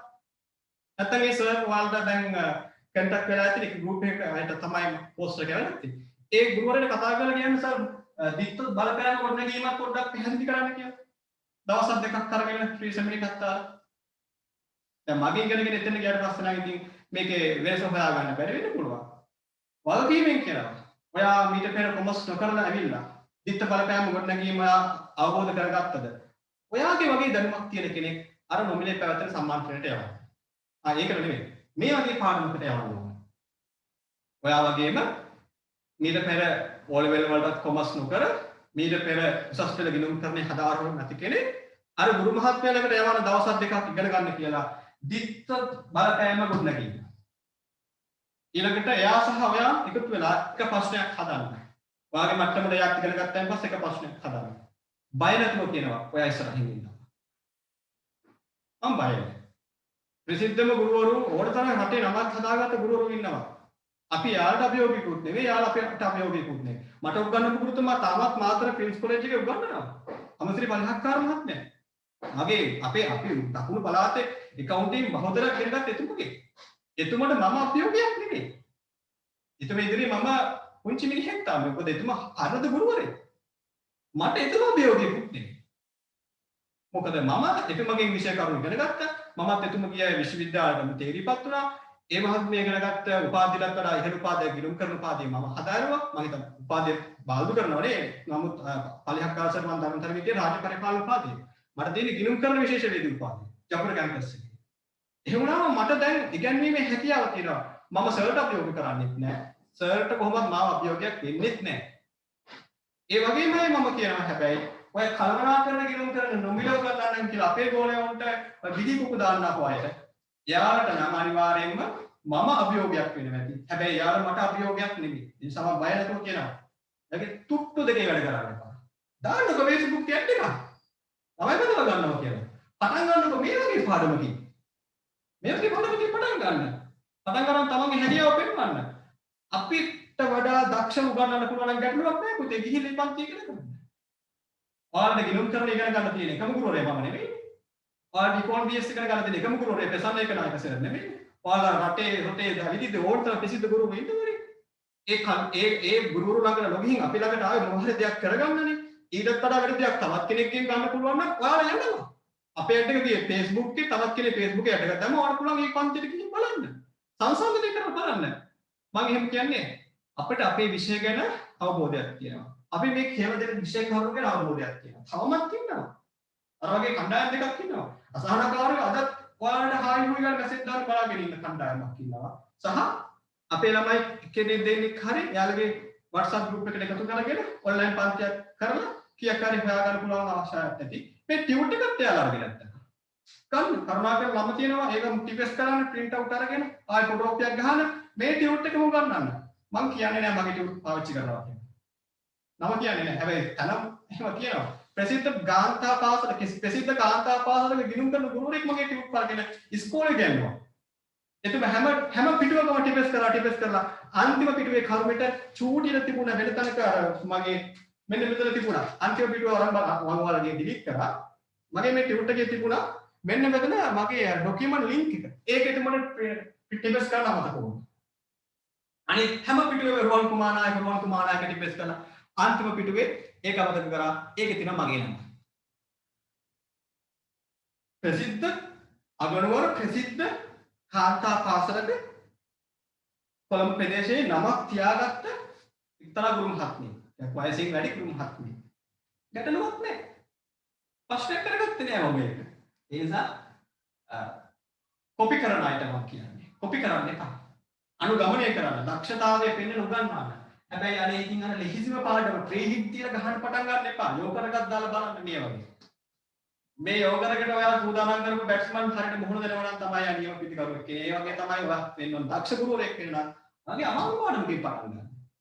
එතකොට ඔයාට පුළුවන් නම් මට වඩා දක්ෂ වේ ළමකට කියලා දෙන්න. ඔයාලගේ මේ දරුවෝ ගියා කියලා මට ගැටලුවක් නැහැ. කොහෙන් හරි අපේ ළමයි ගොඩ වෙන්නයි මටත් ඕනේ. මොකද සල්ලි හම්බ කරන්න තියෙන එකම ක්‍රමය මේක විතරක් නෙවෙයි. ඔයාලකට අපේ ළමයි කීප දෙනෙක් ගියා කියලා අපිට ගැටලුවක් නැහැ. ඒ හැමෝටම නේ මම කතා කරේ. ඔය වගේ බිලි බා ගන්න ආපෝ එක එක කල්ලි වල කතා කරේ. හරි. ජනවාරි 2 ගන්නකොට යමු. දැන් ඔයාලා බයිනවා තිබු මගේ අපේ ඩේටා නාස්ති කර බන කියනවා කියලා නෑ පුතේ. ඔයාලට වෙන කතා කරනවට ක්‍රමයක් නෑ.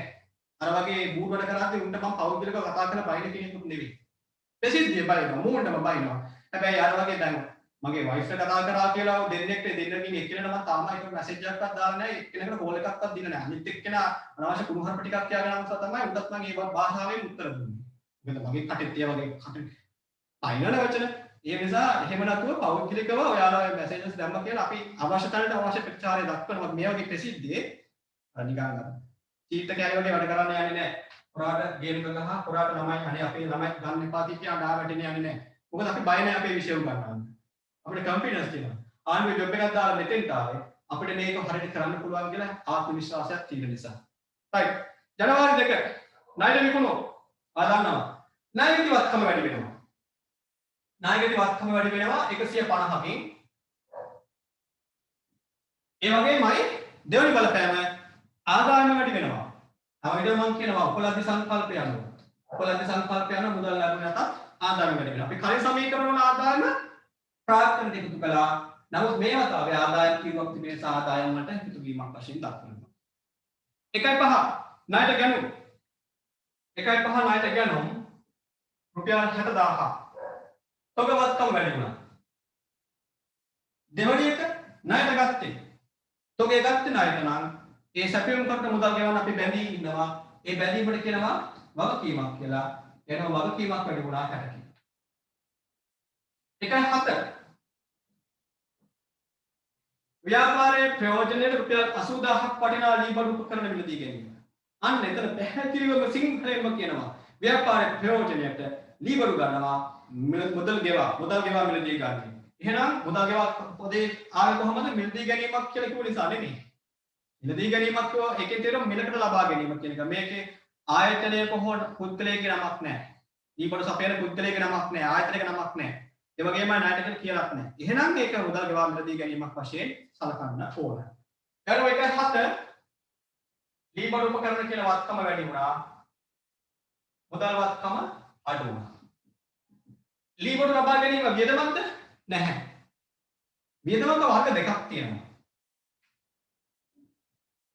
අඳුරහ ගන්න. වියදමක වර්ග දෙකක් තියෙනවා. එකක් අපි කියනවා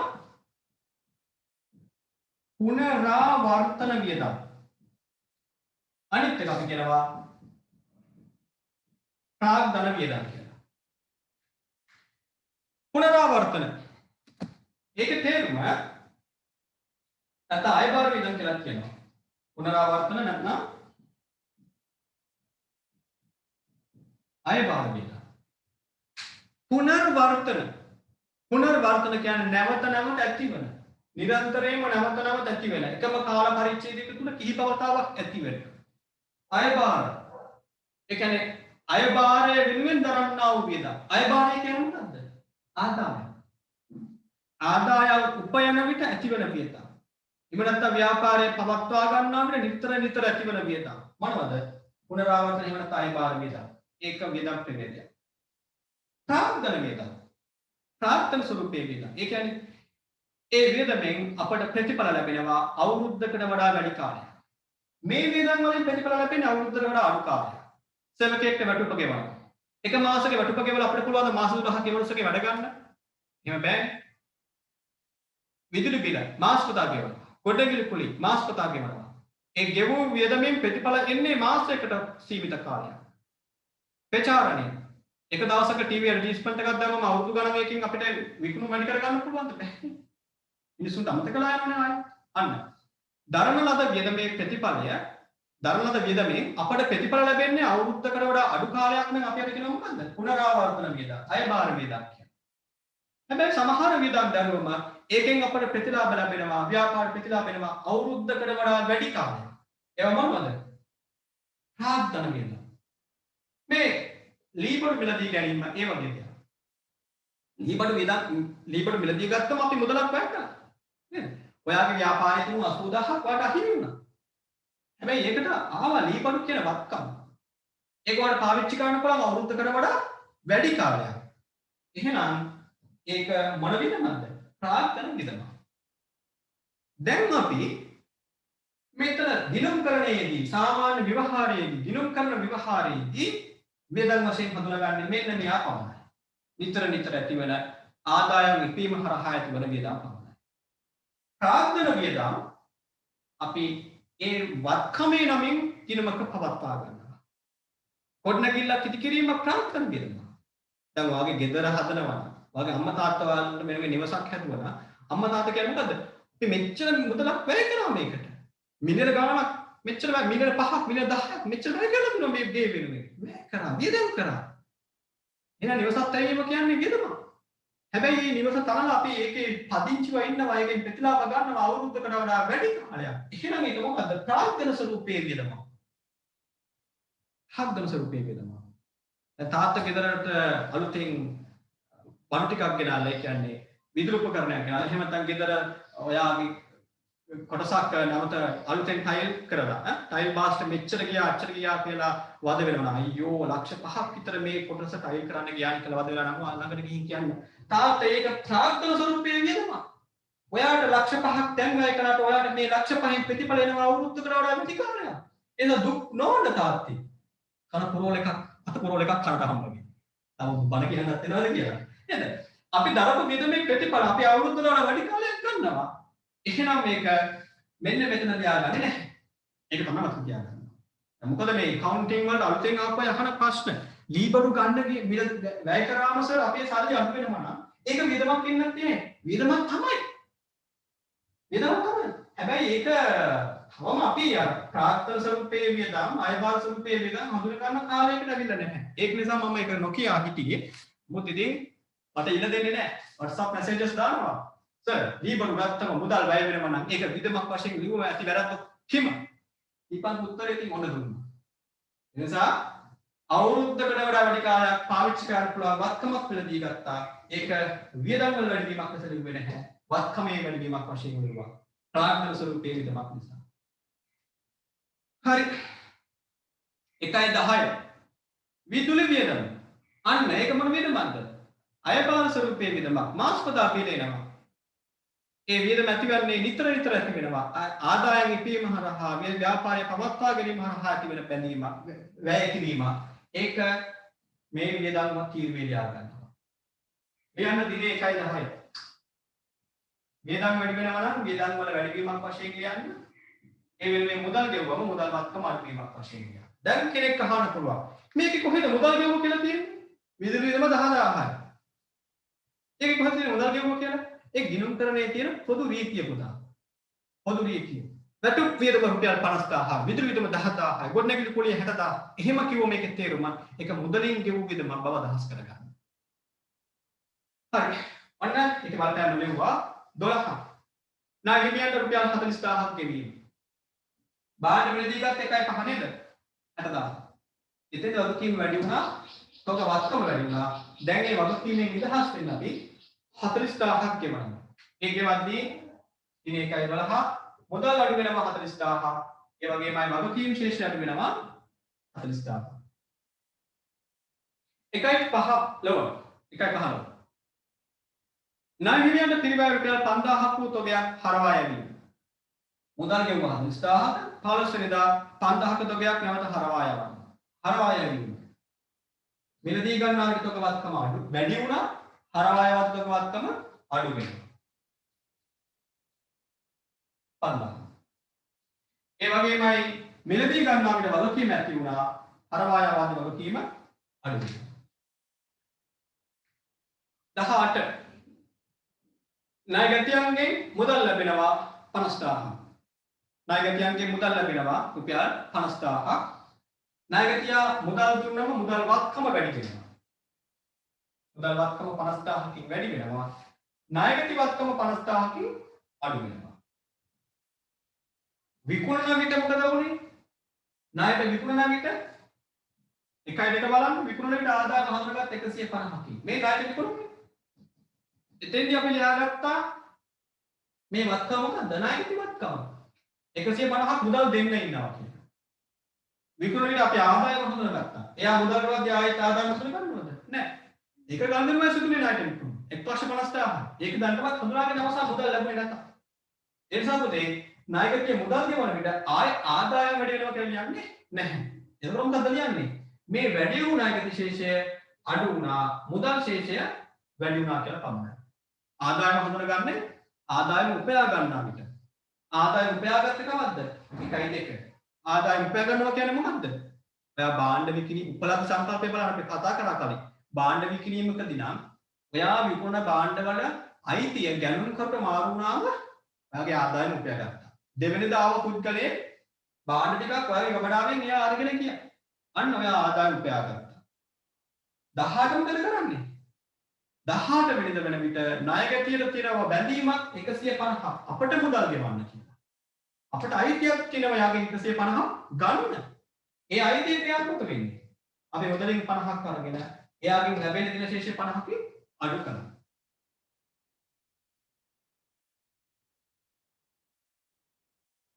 විස්තර ණයගැතියන්ගෙන් රුපියල් 2000ක් බොල් ණය වශයෙන් කපා හැරීම. බොල් ණය වියදම දිත්ත බලපෑම අපි පෙන්නමු. දින 1.20 රුපියල් 2000කින් බොල් ණය කියන වියදම වැඩි වෙනවා.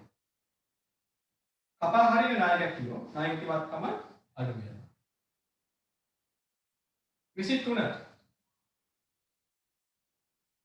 ජයමාල මහතාගේ පෞද්ගලික මුදලින් රුපියල් ලක්ෂ කලී බඩු මිලට ගැනීම. ඒක ටියුට් එකේ හදාගත්තත් හොඳයි ව්‍යාපාරයේ ප්‍රයෝජනෙට කියලා. නැත්නම් ගැටලුවක් නැහැ මේ කිව්වම අදහස් තේරෙනවා. ජයමාල මහතාගේ පෞද්ගලික මුදලින් ලක්ෂ කලී බඩු ලබා ගැනීම කියන්නේ ව්‍යාපාර ලබා ගැනීම.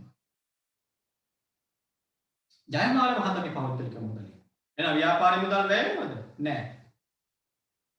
සර් බොල්ලේ 5000ක්. sorry මම පරණ ටියුට් එකක් නෑනේ බලන් ඉන්නේ. අරගෙන තියෙන 5000ද? හරි පුතා හරි. මම මේ පරණ ටියුට් එක මට තාම ටියුට් එක ෆිල් කරගන්න බැරි වුණා. මට සොෆ්ට් කොපි එක බලන්න පුතා. sorry. thank you. බොල්ලේ 5000 නේද?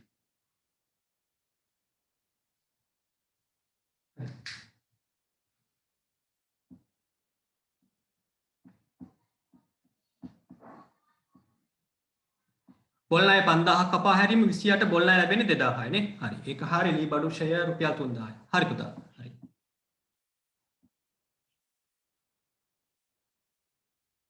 විසිතුන මම කියමින් ඉන්නේ ජයමාල ව්‍යාපාරයට දෙනවා එයාගේ මුදලින් මිලදී ගත්ත ලී බඩු ටික. එහෙනම් ව්‍යාපාරයේ ලී බඩුවක්කම වැඩි වෙනවා. ලක්ෂයකින්. ඒක දුන්නේ ජයමාල විසින්. ව්‍යාපාරයේ මුදලින් මිලදී ගැනීමක් නම් ව්‍යාපාරයේ මෙතන මේ බලන්න 1.7 ව්‍යාපාරයේ ප්‍රයෝජන ලී බඩු ගත්තා. ලී බඩු වැඩි වුණා මුදල් අඩු වුණා. මෙතන එහෙම වෙන්නේ නැහැ. මෙතන ජයමාල තමයි අපිට එයාගේ සල්ලි වලින් ලී බඩු මිලදීගෙන දෙන්නේ. එහෙනම් ඒක අයිතිකරු විසින් සපයන අතිරේක ප්‍රාර්ථනය. අයිතිකරු අතිරේක ප්‍රාර්ථනය වශයෙන් මුදල්ම සපයන්න කියලා නීතියක් නෑ. එයාගේ පෞද්ගලික මුදලින් ලක්ෂයක ලී බඩු මිලදී ගත්තා. ඒක අපට ව්‍යාපාරයට දුන්නා. එහෙනම් ව්‍යාපාරයේ ලී බඩු වැඩි වුණා වගේම ඒක ජයමාලට ගෙවන්න තියෙන ශේෂයක් ලෙස ප්‍රාර්ථනයට එකතු කරගන්නවා. 1.25 අන්න එතන මම පරණ නම එහෙමම තියන දුන්නා. ලී බඩු සේවය කිරීම රුපියල් 3000. ඒ කියන්නේ මේ මාසය තුල අපේ ලී බඩු වටිනාකම 3000කින් අඩු කළා. ලී බඩු පාවිච්චි කරන්නේ ව්‍යාපාරයට. එහෙනම් ව්‍යාපාරයේ ලී බඩු පාවිච්චි කරද්දී ඒවායේ අගය අඩුවීම වියදමක් වශයෙන් හඳුනා ගන්නවා. ඒ අනුව මම මේ මාසය තුල ලී බඩු වල අගය අඩුවීමේ වියදම රුපියල් 3000ක් කියලා දුන්නා. අපි සමීකරණය ලියන්නේ මෙහෙම. ජනවාරි 25. වියදමක් වැඩි වෙනවනේ. එහෙනම් වියදම් වල 3000ක් එකතු කරගන්න. මේ වියදම බිහි වුණේ කොහොමද? ලී බඩු පාවිච්චි කිරීම හරහා ලී බඩු වලගේ අඩු වීම. එහෙනම් ලී බඩු වත්කම යගේ අඩු කරන්න 3000. සමීකරණය කරනකොට මෙහෙම ෂේ.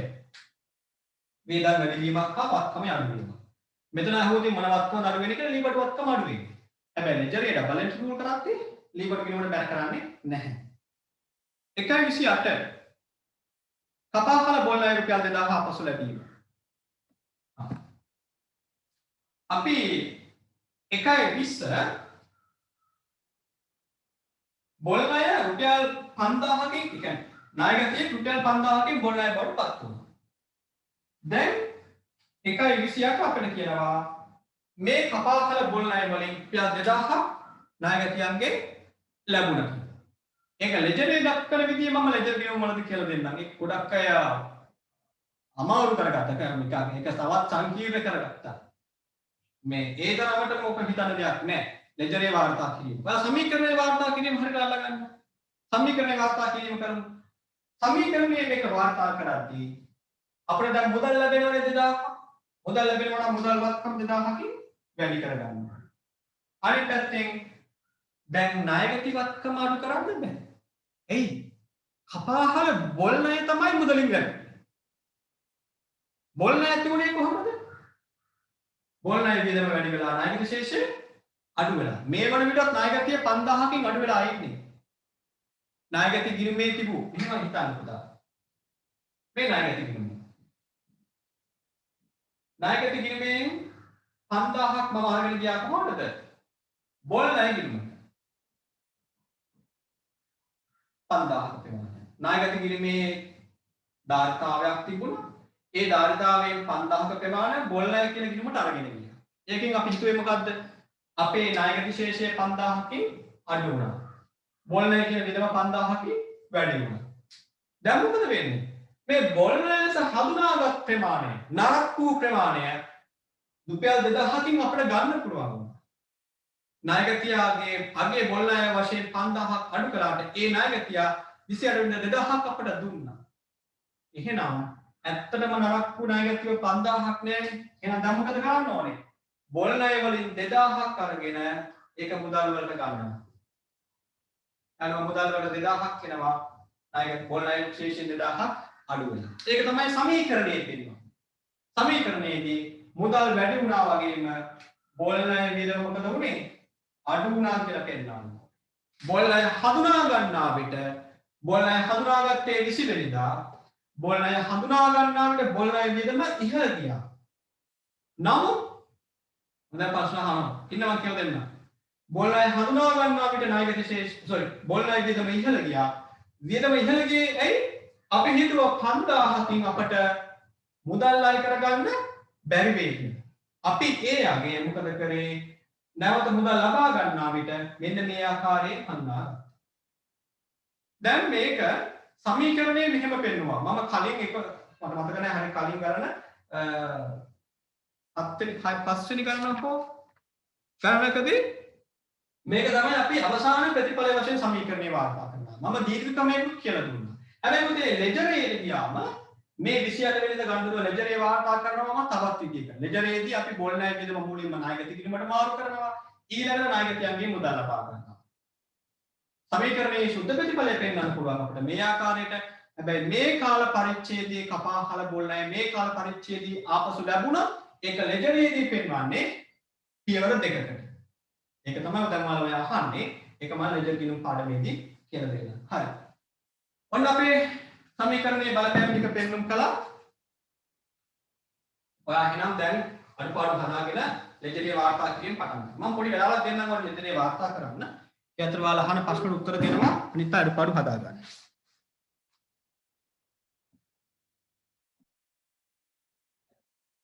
ළමෙක් අහනවා ලීබඩු ෂේ වෙන් කිරීම කියන එක ඉදිරියට ගෙවූ වියදමක් ඉදිරියට ගෙවූ වත්කමක් වශයෙන් සලකන්න පුළුවන්ද කියලා. ඒ කතාව පිළිගන්න බෑ. මොකද ෂේ කියන්නේ මුදලින් ගෙවන දෙයක් නෙවෙයි පුතා.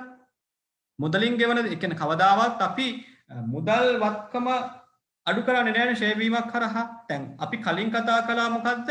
ප්‍රචාරණය. ප්‍රචාරණය වෙනුවෙන් මුදල් අපි ගෙවුවා. ඒ අනාගත වියදමක් වෙනුවෙන් දැම්මම මුදලක් වෙන් කරාම අපි කිව්වා ඒක වත්කමක් කියලා. ඊගේ ප්‍රචාරණය වත්කමක් වශයෙන් සැලකුවා.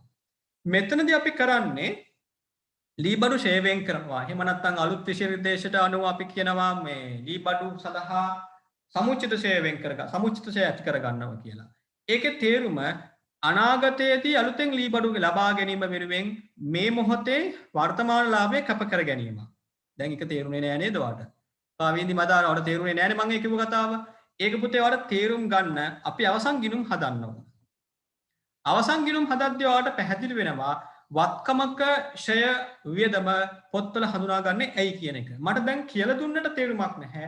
මෙතන මේ accounting මීට පෙර හදපු නැති. ගිණුම්කරණය කරපු අය දන්නවා. වත්කම් ෂය කිරීම වියදමක් වශයෙන් හඳුනාගත්තා. වියදමක් හඳුනාගත්තා කියන්නේ ලාභය අඩු වුණා. හැබැයි මේ ලාභය මුදලින් ගලාගෙන ගියේ නැහැ. ඒක සංචිතයක් වශයෙන් එකතු වුණා. එකතු වුණේ ඇයි? ඊළඟ අවුරුදු 5න් පසුව ඊළඟ අවුරුදු 10න් පසුව අලුතෙන් ලී බඩු ලබා ගන්න ඕන වුණාම ඒ වෙනුවෙන් මුදලක් රැස් කරගන්න. අනාගතය වෙනුවෙන් මුදල් එකතු කර ගැනීමක් තමයි මේ ෂේවෙන් කිරීම හරහා වෙන්නේ. ඒක මතක තියාගන්න උත්සාහ කරන්න එපා. ඒ මම දැන් කියලා දුන්න දේ තේරුම් ගන්න උත්සාහ කරන්න එපා. මම දැන් ප්‍රශ්නාංක 12 ලෙටරේ වාර්තා කිරීම පටන් ගන්නවා.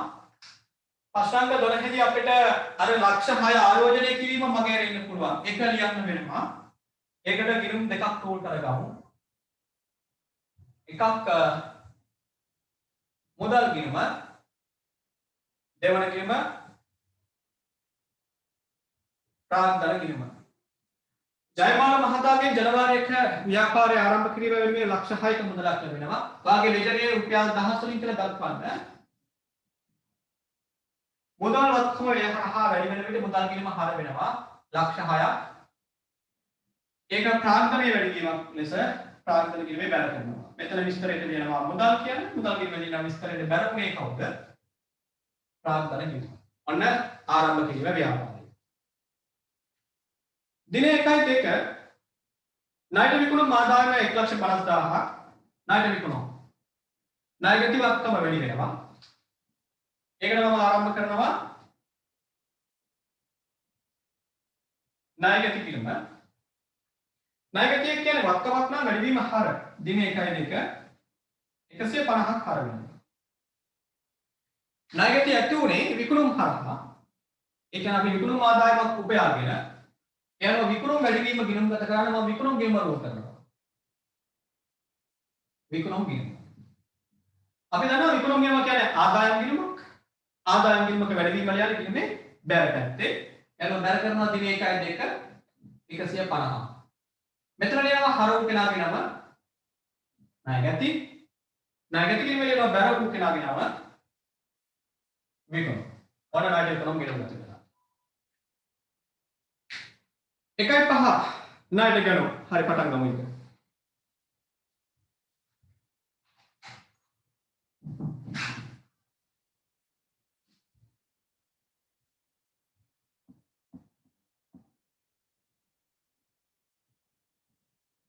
මුදල් පොත කියලා දාන්නේ නැහැ. මුදල් ගිණුමට මුදල් පොත කියලා දැන් අපි පාවිච්චි කරන්නේ නැහැ. මුදල් පාලන ගිණුම කියලා ඉස්සරහට කියනවා. මුදල් පාලන ගිණුම හා මුදල් ගිණුම අතර වෙනස මම මෙතනදී කියලා දෙන්නම්. උපයෝගී පොතක් වශයෙන් වාර්තා කරන ලැබීම් ජනනය හා ගෙවීම් ජනනය මේ ටියුට් එකේම අපි උගන්වනවා. එතනින් පසු මුදල් පාලන ගිණුමට යනවා. එතෙක් ඔයා මුදල් ගිණුම කියලා කියන්න. අපි ඉස්සර වගේ මුදල් පොත කියලා කියන්නේ නැහැ. ඒ පරණ විෂය නිර්දේශය. ණයට ගණන් ගිණුම් ගත කරලා තිබුණේ ණයට ගණන් වල විත්ත බලපෑම තමයි තොග වත්කම වැඩි වෙනවා. තොග වත්කමේ වැඩි වීම අපි ගිණුම් ගත කරන්නේ ගණන් ගිණුමේ. ඊළඟට බාණ්ඩ සැපයුම් කරුවන්ට ණයට බාණ්ඩ සැපයුම් කරුවන්ට අපි කියනවා අලුත් නම වෙළඳ ගෙවිය යුතුද? නමුත් අපි දැනට ණය හිමි කියලා ලියාගත්තම ඇති. හරි. තොග වත්කම වැඩි වීම හර දින 1.5 60. ණය හිමි වැඩි වීම බැර. මෙයා වගකීම වැඩි වීම බැර. දින 1.5 60. මෙතන ලියනවා ගණන් කියලා. මෙතන ලියනවා ණය හිමි. ගිණුම් දෙකේ නම් දෙක මාරු කරලා විස්තරයට ලියනවා. 7. ව්‍යාපාරයේ ප්‍රයෝජනෙට රුපියල් 80000ක් වටිනා ලී බඩු උපකරණ වෙනට ගැනීම. ව්‍යාපාරයේ පාවිච්චියට ලී බඩු ගන්නවා. ඒක මම කලිනුත් කිව්වා. අපි ගණන් ගිණුමට හර කරන්නේ නැහැ. වත්කම වැඩි වුණා. වැඩි වීමක් සිදු වුණාට මේක ජංගම නොවන වත්කමක් වැඩි වීම. එහෙනම් මම ඒ වත්කම වෙනුවෙන් ගිණුමක් ආරම්භ කරනවා. ලී බඩු ගිණුම. ඒ වත්කමේ වැඩි වීම ලී බඩු ගිණුමට හර කරනවා. 80000ක්. ඒ වෙනුවෙන් මුදල් ගෙවුවා. එහෙනම් මුදල් ගිණුමට බැල කරනවා. මුදල් කියන්නේ වත්කම අඩු වීම බැල. මෙතන කියනවා හර වෙන කෙනාගේ නම ලී බඩු. ලී බඩු ගිණුමෙන් කියනවා බැල වෙන්නේ කවුද කියලා මුදල්. ලී බඩු හර වුණා. මුදල් ගිණුම බැල කරනවා. 10 විදුලි වියදම රුපියල් 10000ක්. මම කලින් එක පැහැදිලි කළා. ඒකේ තේරුම විදුලිය සඳහා මුදල් ගෙවීම. එහෙනම් මම ආරම්භ කරනවා විදුලි වියදම් ගිණුම.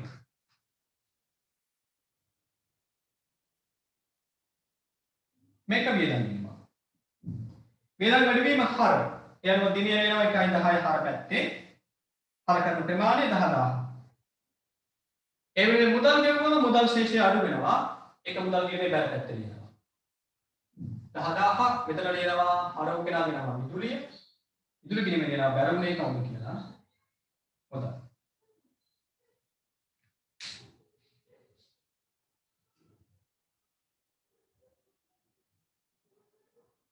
එකයි 12 ණය හිමියන්ට රුපියල් 40000ක් ගෙවනවා. ඒ ගෙවන්නේ මේ වගකීමේ නිදහස් වෙන්නේ. ණය හිමියන්ට ගෙවන්න 60000ක්. මේක වගකීම. ඒක නිදහස් කරනවා නම් අපි මුදල් ගෙවන්න ඕනේ. එහෙනම් වගකීමේ නිදහස් වුණා කියන්නේ වගකීම අඩු වුණා. වගකීම වැඩි වෙන විට බැර වුණා. වගකීම අඩු වෙන විට හර වෙනවා. කියනවා දිනය 1.12. හර වෙන ප්‍රමාණය 40ක්. දැන් ඔයා හිතන්නේ ඇයි වගකීම අඩු වුනේ? මුදල් ගෙවුනේ එතුමේ. මුදල් ගෙවුවනම් මොකද වෙන්නේ මුදල් ශේෂයට? ඒකත් අඩු වෙනවා. මුදල් වත්කම වැඩි වීම හර අඩු වීම බැල. ඒ අනුව බැල කරන්නේ 1.12 40ක්. මෙතන ලියනවා හර වෙන කෙනාගේ නම ණයහිමි. ණයහිමිගේ ලියනවා බැල වෙන කෙනාගේ නම මුදල්. ඒකත් පැනලා ගියා කැන්සල් විදුලි ගත්තනේ. හරියට පැන්නේ නැහැ. දැන් 1.15 1.15 ණය හිමියන්ට පිරිවැය රුපියල් 5000ක් වූ තොගයක් හරවා යැවීම අපසු යැවීම තොගයක් ණයට ගත්තම ගැනුම් හර වුණා. මේක කලින් ගානෙත් අපි කතා කළා. තොගේ ආපසු යැවීම ගැනුම් ගිණුම බැර වෙන්න ඕන. තොගය කියන්නේ වත්කම. මේ වත්කම් ගිණුම වැඩි වීම හර අඩු වීම බැර. නමුත් ආපසු යැවීම ගැනුම් ගිණුම වෙනුවට ආපසු යවුම් ගිණුමේ බැර කරන්න. ආරම්භ කරනවා ආපසු යවුම් ගිණුම. ඒ වගේම ණය හිමියන්ට බාන්න හරවා යවුවම එයා එක්ක තියෙන බැඳීමෙන් අපි නිදහස් වෙනවා. බැඳීම කියන්නේ ණය හිමි වගකීම. නිදහස් වෙනවා නම් ඒ ගිණුම හර වෙන්න ඕනේ.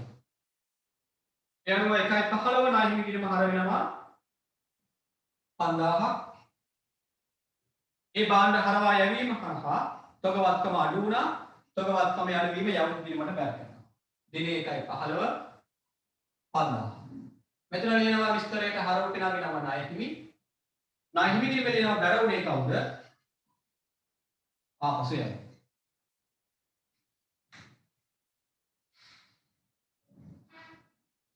තලන්න පාඩමේ මොන හරි තැනකදී වාට නොතේරුණු දෙයක් තිබුණොත් ඊළඟ දවසේ හරි සාකච්ඡා කරන්න කියලා මට පාඩමෙන් පස්සෙ WhatsApp කරන්න.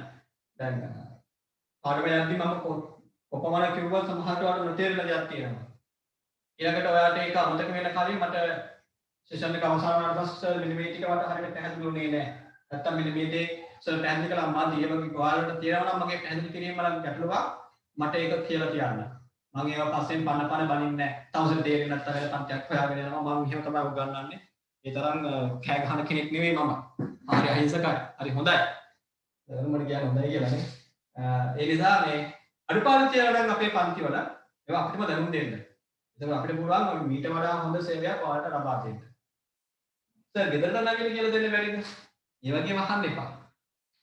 හරි. ණයගතියන්ගෙන් 1.18 රුපියල් 50000ක් ලැබෙනවා. 15 වෙනිදාන් පසුව 18 වෙනිදා ගණුවක් සිදු වෙනවා. ණයගතිය අපට මුදල් දෙනවා. දිත්ත බලපෑම මුදල් ශේෂය වැඩි වෙනවා. ලැබෙන දේ ණයගති ශේෂය අඩු වෙනවා. මුදල් කියන්නේ වත්කම වැඩි වීම හර එහෙනම් හර කරන්න දිනේ 1.18 50000ක් හර කරන්න මේ මුදල ලැබුණේ ණය ගැතියන්නේ. ණය ගැතිය කියන්නේ අපිට ලැබෙන දින ශේෂය හර පැති තියෙන්නේ. දැන් ඒක අඩු වෙනවා. එහෙනම් අඩු වීම ගණන් කරන්න. මෙයා වක්කම වැඩි වීම හරවන අඩු වීම දැනනවා. 1.10 මෙතන ලියනවා හර වෙන්නේ කවුද කියලා. මුදල් ගිණුම ලියනවා බැල වෙන්නේ කවුද කියලා. ණය ගැතිය. 20 ණය ගැතියන්ගේ රුපියල් 5000ක් බොල් ණය වශයෙන් කපා හැරීම. ණය ගැතිය රුපියල් 5000. එහෙනම් අපි හඳුනා ගන්න ඕන බොල් ණය කියන වියදම් ගිණුම. මම මෙහෙන් ආරම්භ කරනවා.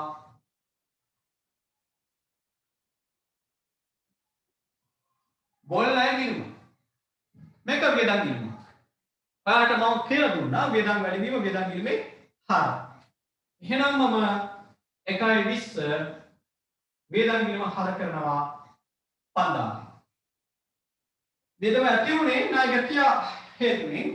යනවා 1.20 ණය ගැතිය ගිණුම බැල කරනවා 5000. ගිණුම දෙකේ නම් දෙක වාර කරලා විස්තරයට ලියනවා.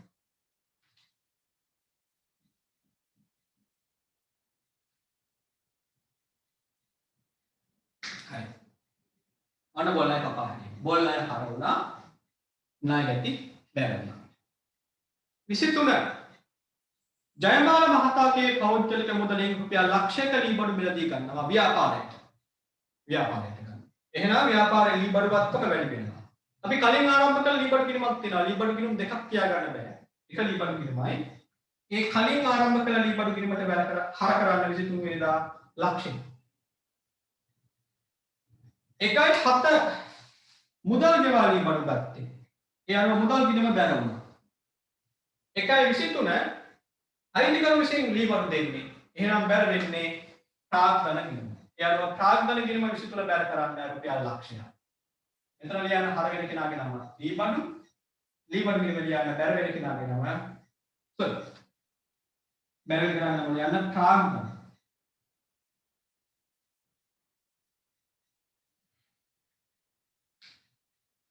ලීබඩු හර ප්‍රාග්ධන බැල. අතිරේක ප්‍රාග්ධන ගිණුමක් ආරම්භ කරන්න පුළුවන්ද සර්? බැහැ. එහෙනම් කිව්වේ ප්‍රාග්ධනය අඩු වෙද්දි ගැල්ලි ගිණුම හර කරන්න ඕන කියලා. ඒ අඩු වෙද්දි වැඩි වෙන හැම ප්‍රාග්ධනයක්ම ප්‍රාග්ධන ගිණුමට බැල කරනවා. මොකද තමයි අපේ කට්ටිය මගෙන් අහන හරස් ප්‍රශ්න. දන්නව ඒවා. අවුරුදු ගානක් දැන් ඔයාලත් එක්ක වැඩ කරලා ඔයාලත් එක්ක ඔයාලගේ ළමයි එක්ක වැඩ කරලා මම දන්නවා මොනවා හරි ගැටලුවක් ආව ගමන් ඔයාලගෙන් එන්න ඕන ප්‍රශ්න පත්‍රය මෙන්න මේව කියලා. බොහොමයක් වෙලාවට මේ වගේ අර අතිරේක ප්‍රාග්ධන ගිණුමට බැල කරන්නේ නැහැ නෝ බෑග් වල පස්සේ කරවාගෙන හැමෝම ඉන්නවා. පන්ති වුණාට පස්සේ මාත් එක්ක තර්ක කරනවා ළඟට ඇවිල්ලා. ගැලි ගිණුමට ගෙනියන්න පුළුවන් නම් අතිරේක ප්‍රාග්ධන ගිණුමට ගෙනියන්න බැරි ඇයි කියලා. ඒ වගේ ගැටලුවක් ඔයාලට හිතන්න පුළුවන් මේක මොහා මෝඩ ප්‍රශ්නයක් වෙයිදෝ කියලා. නමුත් මේ වගේ ප්‍රශ්න වා නිරාකරණය කරගෙන ඉස්සරහට ගියේ නැත්නම් මේ විෂය ඔයාලට ටික තැන් වලින් එපා වීමක් වෙනවා. ඒ නිසා තියෙන හැම ප්‍රශ්නයක්ම ඔයා මගෙන් අහන එක තමයි වඩාත්ම හොඳ. ලක්ෂයක ලීබඩු ගත්ත ඊළඟට ලීබඩු සේවයෙන් කිරීම. වචනයක් මාරු කරන්න බෑ මේ කට්ටිය එක්ක. ලීබඩු සේවයෙන් කිරීම. කලින් වතාව ඔයා කිව්වේ ලීබඩු ෂේ කියලා නේ සර්. දැන් මේ මම ප්‍රශ්නයක් අහලා දුන්නා කවුද? දැන් තියෙන ලීබඩු සේවයෙන් කිරීම කියලානේ. මේකේ තේරුම සර් ප්‍රශ්නයක් හරියට හදා ගන්න බැරි කියන එක. පුතේ මම 1.25 අදහස් කරන්නේ ලීබඩු වත්කමින් ලීබඩු වටිනාකම රුපියල් 3000කින් අඩු වුණා. ඒක ෂෙයාරින් කිරීමක් වශයෙන් හඳුනා ගන්න ඕන කියන එක. ලීබඩු පාවිච්චි කරනවා ජනවාරි මාසයේ ඒ අනහා ලීබඩු වල අගේ අඩුවීම රුපියල් 3000ක් වශයෙන් මම හඳුනාගත්තා. ඒක ලීබඩු ෂෙයාරින් කිරීමක් ලෙස ලීබඩු සමුච්චිත ෂෙයාර ලෙස හඳුනා ගන්න කියන එකයි මම මේකෙන් අදහස් කරන්නේ. ඒකේ තේරුම අර කලින් කිව්වා වගේ තමයි. දැන් අපි කලින් ගණන් වලදී කතා කළා. කලින් ගණන් කියන්නේ මොන වගේ ගණන් වලද? අපි 7 වෙනි ගණනේ. ඔයාලට හෝම්වර්ක් දුන්නනේ. හෝම්වර්ක් දුන්න ගාන දුන්නේ මෝටර් රථ ෂෙයාර්. 6 වෙනි ගානේ තියෙන ලීබඩු ෂෙයාර්. ඒක ඔයා හදාගත්තනේ ෂෙයාර් කිරීම හර සමුච්චිත ෂෙයාර් කිරීම බැර කියලා. ඒකම තමයි මෙතනිනුත් කියන්නේ. කලින් තෙලේ බදින විදිහට කිව්වොත් දැන් කිරට හදන විදිහ කිව්වා. ෂේ වෙන් කිරීම කියලා අදහස් කරේ ඒ ලී බඩු වත්කමේ අගේ අඩු වෙන ප්‍රමාණය. කීයද? රුපියල් 3000ක් 1.25. ආදන්නවා දිනුම් දෙක. එකක් තෝන ලී බඩු ෂේ ගිණුම.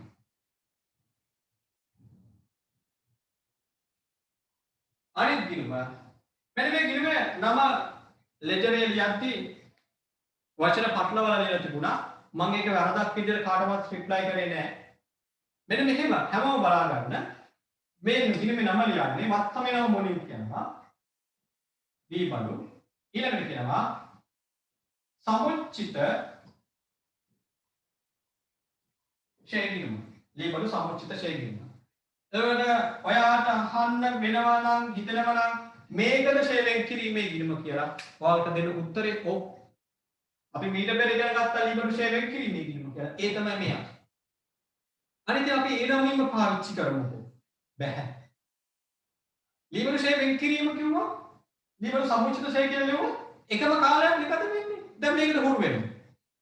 වෙනද ලැබිය යුතු දෑ කියුවා ටිකක් අමාරුයි වගේ. ඒක නිසා මම තාම නායකත්ව කියලා නම් කරනවා. වෙනද ගෙවිය යුතු දෑ කියුවා අපි නම් සර් අවුලක් නැහැ. වෙනද ගෙවිය යුතු දෑ වේගේයු. හරි වේගේයු කෝ වෙනද ගෙවිය යුතු දෑ. ලැබිය යුතු දෑ ගෙවිය යුතු දෑ කියලා කිව්වම මෙතන ඉන්න කීප දෙනෙක් හරි මේක දාලා දුවනවා. නිකන් උදේ මට බැන බැන යන්නේ. තමයි මගේ මෑණියන්ටත් බණි. මේ මොනවා උගන්නනද මන් දන්නේ නැහැ තේරෙන්නේ නැහැ. දන්න මැත්ස් ටිකම කරා නම් දන්න බයෝලොජි වලටම යනවා කියලා බැන බැන යනවා. මොකද වචනේ බර වැඩි වෙද්දී ඔයාලට හිතට දැනෙන බර වැඩි වෙනවා. හැබැයි මෙතන ඉතින් කොහොමත් ෂේ ගැලපෙනවා. සමුච්චිත කැලලාවම ඒකේ තේරුම ෂේ එකතු වෙන තැන කියලා මතක තියාගන්න. හරිද? ෂේ ගිණුම් ගත කරන්නේ කොහොමද? මෙයා විදම මෙයා අන්න එතන තමයි මම කියලා දුන්නේ නැත්තේ. වත්කම් ප්‍රතිස්ථාපනය කිරීමේ සංචිත කිරීමක් වශයෙන් තමයි මෙයාගේ නියම හඳුන්වා දීම තියෙන්නේ. ඒ වෙන්නේ කොහොමද කියලා මම තාම ඔයාලට පැහැදිලි කරේ නැහැ. ඒක අවසන් ගිණුම් පාඩමෙත් පැහැදිලි කරනවා. දැනට වත්කමේ අගේ අඩු වෙන ප්‍රමාණය කියලා හිතා ගන්න. වත්කමක අගේ සමීකරණය යන්නේ. වත්කමක අගේ වැඩි වෙද්දි වත්කම් ගිණුම හරහා අගේ අඩු වෙද්දි දැන් එහෙම කියලා හරි හිතා ගන්නකො. තාම ටීචින් වලට යන්නේ නැහැ. ටීචින් වලට යන්නේ උසස් පෙළ පාස් කරායින් පසුවනේ. අනේ ඊට කලින් මම ඔයාලට කියලා දෙන්නම් ෂේ වෙන් කිරීමේ ගිණුම නැත්තම් සමුච්චිත ෂේ කිරීමේ නියම ස්වභාවය. දැන් මහාන එපා වෙන එක කරවෙන්නේ කියලා. ඔයාලට හිතන්න ෂේ හර සමුච්චිත ෂේ බැල. දිනේ ලියන්න 1.25. 1.25 දිනේ ලියන්න 3000. සමුච්චිත ෂේ කිරීම බැල කරන්න 3000. ඊළඟ දෙකේ නම් දෙක වාර කරලා විස්තරයට ලියන්න. ඔන්න 28. ඒක තමයි ගැළපිල්ල. ගැළපිල්ල කියන්නේ මොකක්ද කියලාත් මගෙන් අහලා තිබුණා. ගැළපිල්ලක් කරනවා කියන්නේ ගනුදෙනුවක් සහ ගැළපිල්ලක් අතර වෙනසක් තියෙනවා. ගැළපිල්ලක් ගනුදෙනුවක් කියුවම ඒකට ව්‍යාපාරේ තවත් පාර්ශවයක් එක්ක හෝ පාර්ශවයන් කිහිපයක් එක්ක සම්බන්ධයි. ලී බඩු මිලදී ගැනීම ගනුදෙනුවක්. ගනුදෙනු. මිලදී ගන්නවා කියන්නේ මුදල් ගෙවනවා. එතෙන්දී අපි දෙනවා. ලී බඩු ගන්නවා ගනුදෙනුව. ගැළපිල්ලක් කියන්නේ ගිණුමකට අපි විසින් ඇති කර ගන්නා වූ වෙනස්කම. ෂේ කියන්නේ ගැළපිල්ල. කවුරුත් අපෙන් ෂේ කියලා මුදලක් ඉල්ලගෙන ගියේ මුදලක් ගන්න කියන මුදල් ගිණුම ගන්න ඉන්නවා. මෙතනදී මොකද වුනේ? අපේ ආයතනයේ එක ගිණුම් ශේෂයක් තවත් තැනකට මාරු කරනවා. ඇඩ්ජස්ට්මන්ට් එක. ගැළපිල්ල. ඒකේ දෙපාර්ශ්වයක් සම්බන්ධ වෙන්නේ නැහැ. අපේ ආයතනයේ ගිණුම් ශේෂයන් අතර මාරු කර ගැනීමක්. ගැළපිල්ලක් කියන්නේ මොකක්ද කියලා කෙනෙක් අහපු නිසා මම ඒක පැහැදිලි කරේ. දැන් ඔන්න 1.28 නම් ගැළපිල්ලට වඩා තියෙනවා ගැළපිල්ලකුත් තියෙනවා ගනුදෙනුවකුත් තියෙනවා කියන්නේ මුදල් ලැබෙනවනේ. කපාහල බෝල් ණය වලින් රුපියල් 2000ක් ලැබෙනවා. මම අර බාස්කට් හදලා පෙන්නන්නේ. ඒකම තමයි වෙන්නේ. අපි විශ්ලේෂණය මොකක්ද කරේ? ණයගැති බාස්කට් මේ ණයගැති වීම කියන්නේ එක භාජනයක් කියලා හිතන්න. වතුර තියෙන භාජනයක්. අපි හිතුවා මේ භාජනයේ තියෙන ලීටර් 5ක් අපට විකුණ ගන්න බැරි වෙයි කියලා. එහෙම හිතනද? ණයගැති ශේෂය අමතක කරන්න. ණයගැති කියන භාජනයේ ලීටර් 5ක් අපි බෝල් ණය කියන භාජනයට ගත්තා. බෝල් ණය කියන්නේ කුණු කොට කියලා හිතන්න. ජල වතුර එකතු වෙන තැන. ඒ අනුව තමයි බෝල් ණය ගිණුම හරවන්නේ. අපි හිතේ හදාගත්තා මේ ලීටර් 5 අපිට විකුණ ගන්න බැරි වෙයි කියලා. මොකක්ද මේ බෝල් ණය විකුණනවා කියන්නේ? මම ඒ උදාහරණයකට ගත්තා. ඊළඟට අපි අපේක්ෂා කර පාඩුවේ ඒ තරම්ම නැහැ. මේ පාඩුව ලීටර් 5න් 2000ක ප්‍රමාණයක් දෙකක ප්‍රමාණය ලීටර් දෙකක ප්‍රමාණයක් මුදල් බවට පත් කරගන්න හැකියාව ලැබුණා. අන්න එහෙනම් ආයේ ඒ මුදල් ලැබීම ණයගැති ගිණුමට ගලපන්න ක්‍රමයක් නෑ දැන්. ඇයි? ණයගැති ගිණුමෙන් 5000ක් අපි දැනටමත් නරක් වූ ණයගැතියෙක් වශයෙන් බොල් ණය වශයෙන් වෙන ගිණුමකට මාරු කරනවා. මේ බොල් ණය කපා හැරීම හොඳට අහගන්න මෙන්න මේ සිද්ධිය. ඩබල් එන්ඩ් දෙකක් වෙන හේතුව කියන්නේ. බොල් ණය කපා හැරීම. ඒ කපාහල බොල් ණය සඳහා මුදල් ලැබීමක් සිදු වෙන්නේ එකම කාල පරිච්ඡේදයක. ඒක එක මාසයකම වෙන්නත් ඕනේ නැහැ. එක අවුරුද්දක වුණා නම් ඇති. ගිණුම් වර්ෂයක් කියන්නේ මාස 12ක්නේ. අපි තාම 4.1කින් පටන් අරගෙන 3.31කින් අවසන් වෙන ගිණුම් වර්ෂ ගැන කතා කරන්නේ නැහැ. සෙකන්ඩ් සයිකල් පුතාවද කියන්නේ. අපි හිතමු එහෙම දැන් 2020 1.1 2020 12.31 අවුරුද්ද තුල බොල් ණය කපාහල ප්‍රමාණයක් ණයගැතියන්ගේ මුදල් වශයෙන් ලැබුණොත් මම මේ කියන දේ කරන්න ඕනේ. එක මාසයකම අදාළ වෙන්නේ නැහැ. හරිද? වෙන අවුරුද්දක සිදුනොත් මම ඒක පැහැදිලි කරන්නම් ඊළඟට. දැන් මෙතනද මොකද වෙන්නේ? 5000ක් බොල් ණය වශයෙන් හඳුනාගත්ත පුද්ගලයෙක් අපට 2000ක් ගෙනල්ලා දෙනවා. මුදලින් දෙනවා. ඒ දෙන විට ඒ පුද්ගලයාගේ ණය ශේෂය මේ ණයගැති ගිණුමේ නෑ. එයා ට්‍රාන්ස්ෆර් කරන්න කොහොමද? බොල් ණය ගිණුමට. පුද්ගලයෙක් ණයගැතියෙක් වට මුදල් දුන්න නම් ණයගැතියෙක් කියලා මුදල් ගෙවනවා. එහෙනම් ඒක ඔයා බොල් ණය වශයෙන් හඳුනා ගන්න ඕන කෙනෙක්ද? නැහැනේ. නමුත් එයා හඳුනාගෙනනේ මොකද්ද කරන්නේ දැන් ඒක? බොල් ණය ඇඩ්ජස්ට්මන්ට් එක වෙනස් කරනවා. කොහොමද වෙනස් කරන්නේ? කපාහල බොල් ණය වලින් අර ලැබෙන මුදල් ප්‍රමාණය නැවත ණයගැති කිරීමට ගෙනියනවා. නරක් වූ ණයගැතියෙක් වශයෙන් බොල් ණය බාස්කට් එකට ගෙනාවා 5ක්. දැන් එකකින් ආයෙ ණයගැති කිරීමට ගෙනියනවා කොච්චර ප්‍රමාණයක්ද? 2000. බොල් ණය අවලංගු කරනවා. මෙන්න බොල් ණය කිරීම ගැන විස්තර වෙනවා ණයගැති කියලා. ණයගැති කිරීම හරි. විස්තර වෙනවා බොල් ණය. දැන් මේ මුදල් ලැබීමද ගිණුම් ගත කළේ නැහැ. මේ මොකක්ද ගිණුම් ගත කරේ? බොල් ණය අවලංගු කිරීම. කොහොමද බොල් ණය අවලංගු වෙනවා කියන්නේ? ඇයි හත්තුලා මේ මුදල් ලැබෙනවනේ ණයගැතියෙක්. මුදල් ලැබෙනවා නම් එයා බොල් ණය වෙන්නේ නැහැනේ. ඊ දෙනෙක් මේකෙන් මගෙන් අහුවල ගියේ සතිය සෙන්සුරු අත හවස් වරුවක. හරි. දැන් ආය දැන් එහෙනම් අද ඔයාලට කෝල් කරන්න එපාද කියලා හිතන්න එපා. කෝල් කරන්න. මේ කියලාත් මේක තේරුනේ නැත්නම් ඒක කෝල් කරන්න. ඇටලුවක් නැහැ. ජයමාල් ඉඩම විකුණප ලක්ෂ 10 ගිණුම් ගත කරේ නැත්තේ කියලා ඔයාලට ඩවුට් එකක් තියෙනවා. ඒකත් අහන්න. ඉතින් සර් කෝල් කරනකම් දැන් කියන්නකෝ. දැන් කියන්නේ නැහැ. තේරුම් නැති අය විතරක් මම කියලා දෙන්න. හරි. බොල් ණය අවලංගු. දැන් මම ණයගැති කිරීමට නාද 2000 හරවුණා. දැන් මොකද කරන්නේ? අන්න එදි ණයගැති කිරීම උඹල් ගන්න බා රුපියල් 1000ක් අරගෙන. ගන්න සල්ලි. කොහොමද සල්ලි ගන්නෙ? අතින් දෙකක් නේද? මුදල් ගිණුම හර ණයගැති කිරීම බැලු.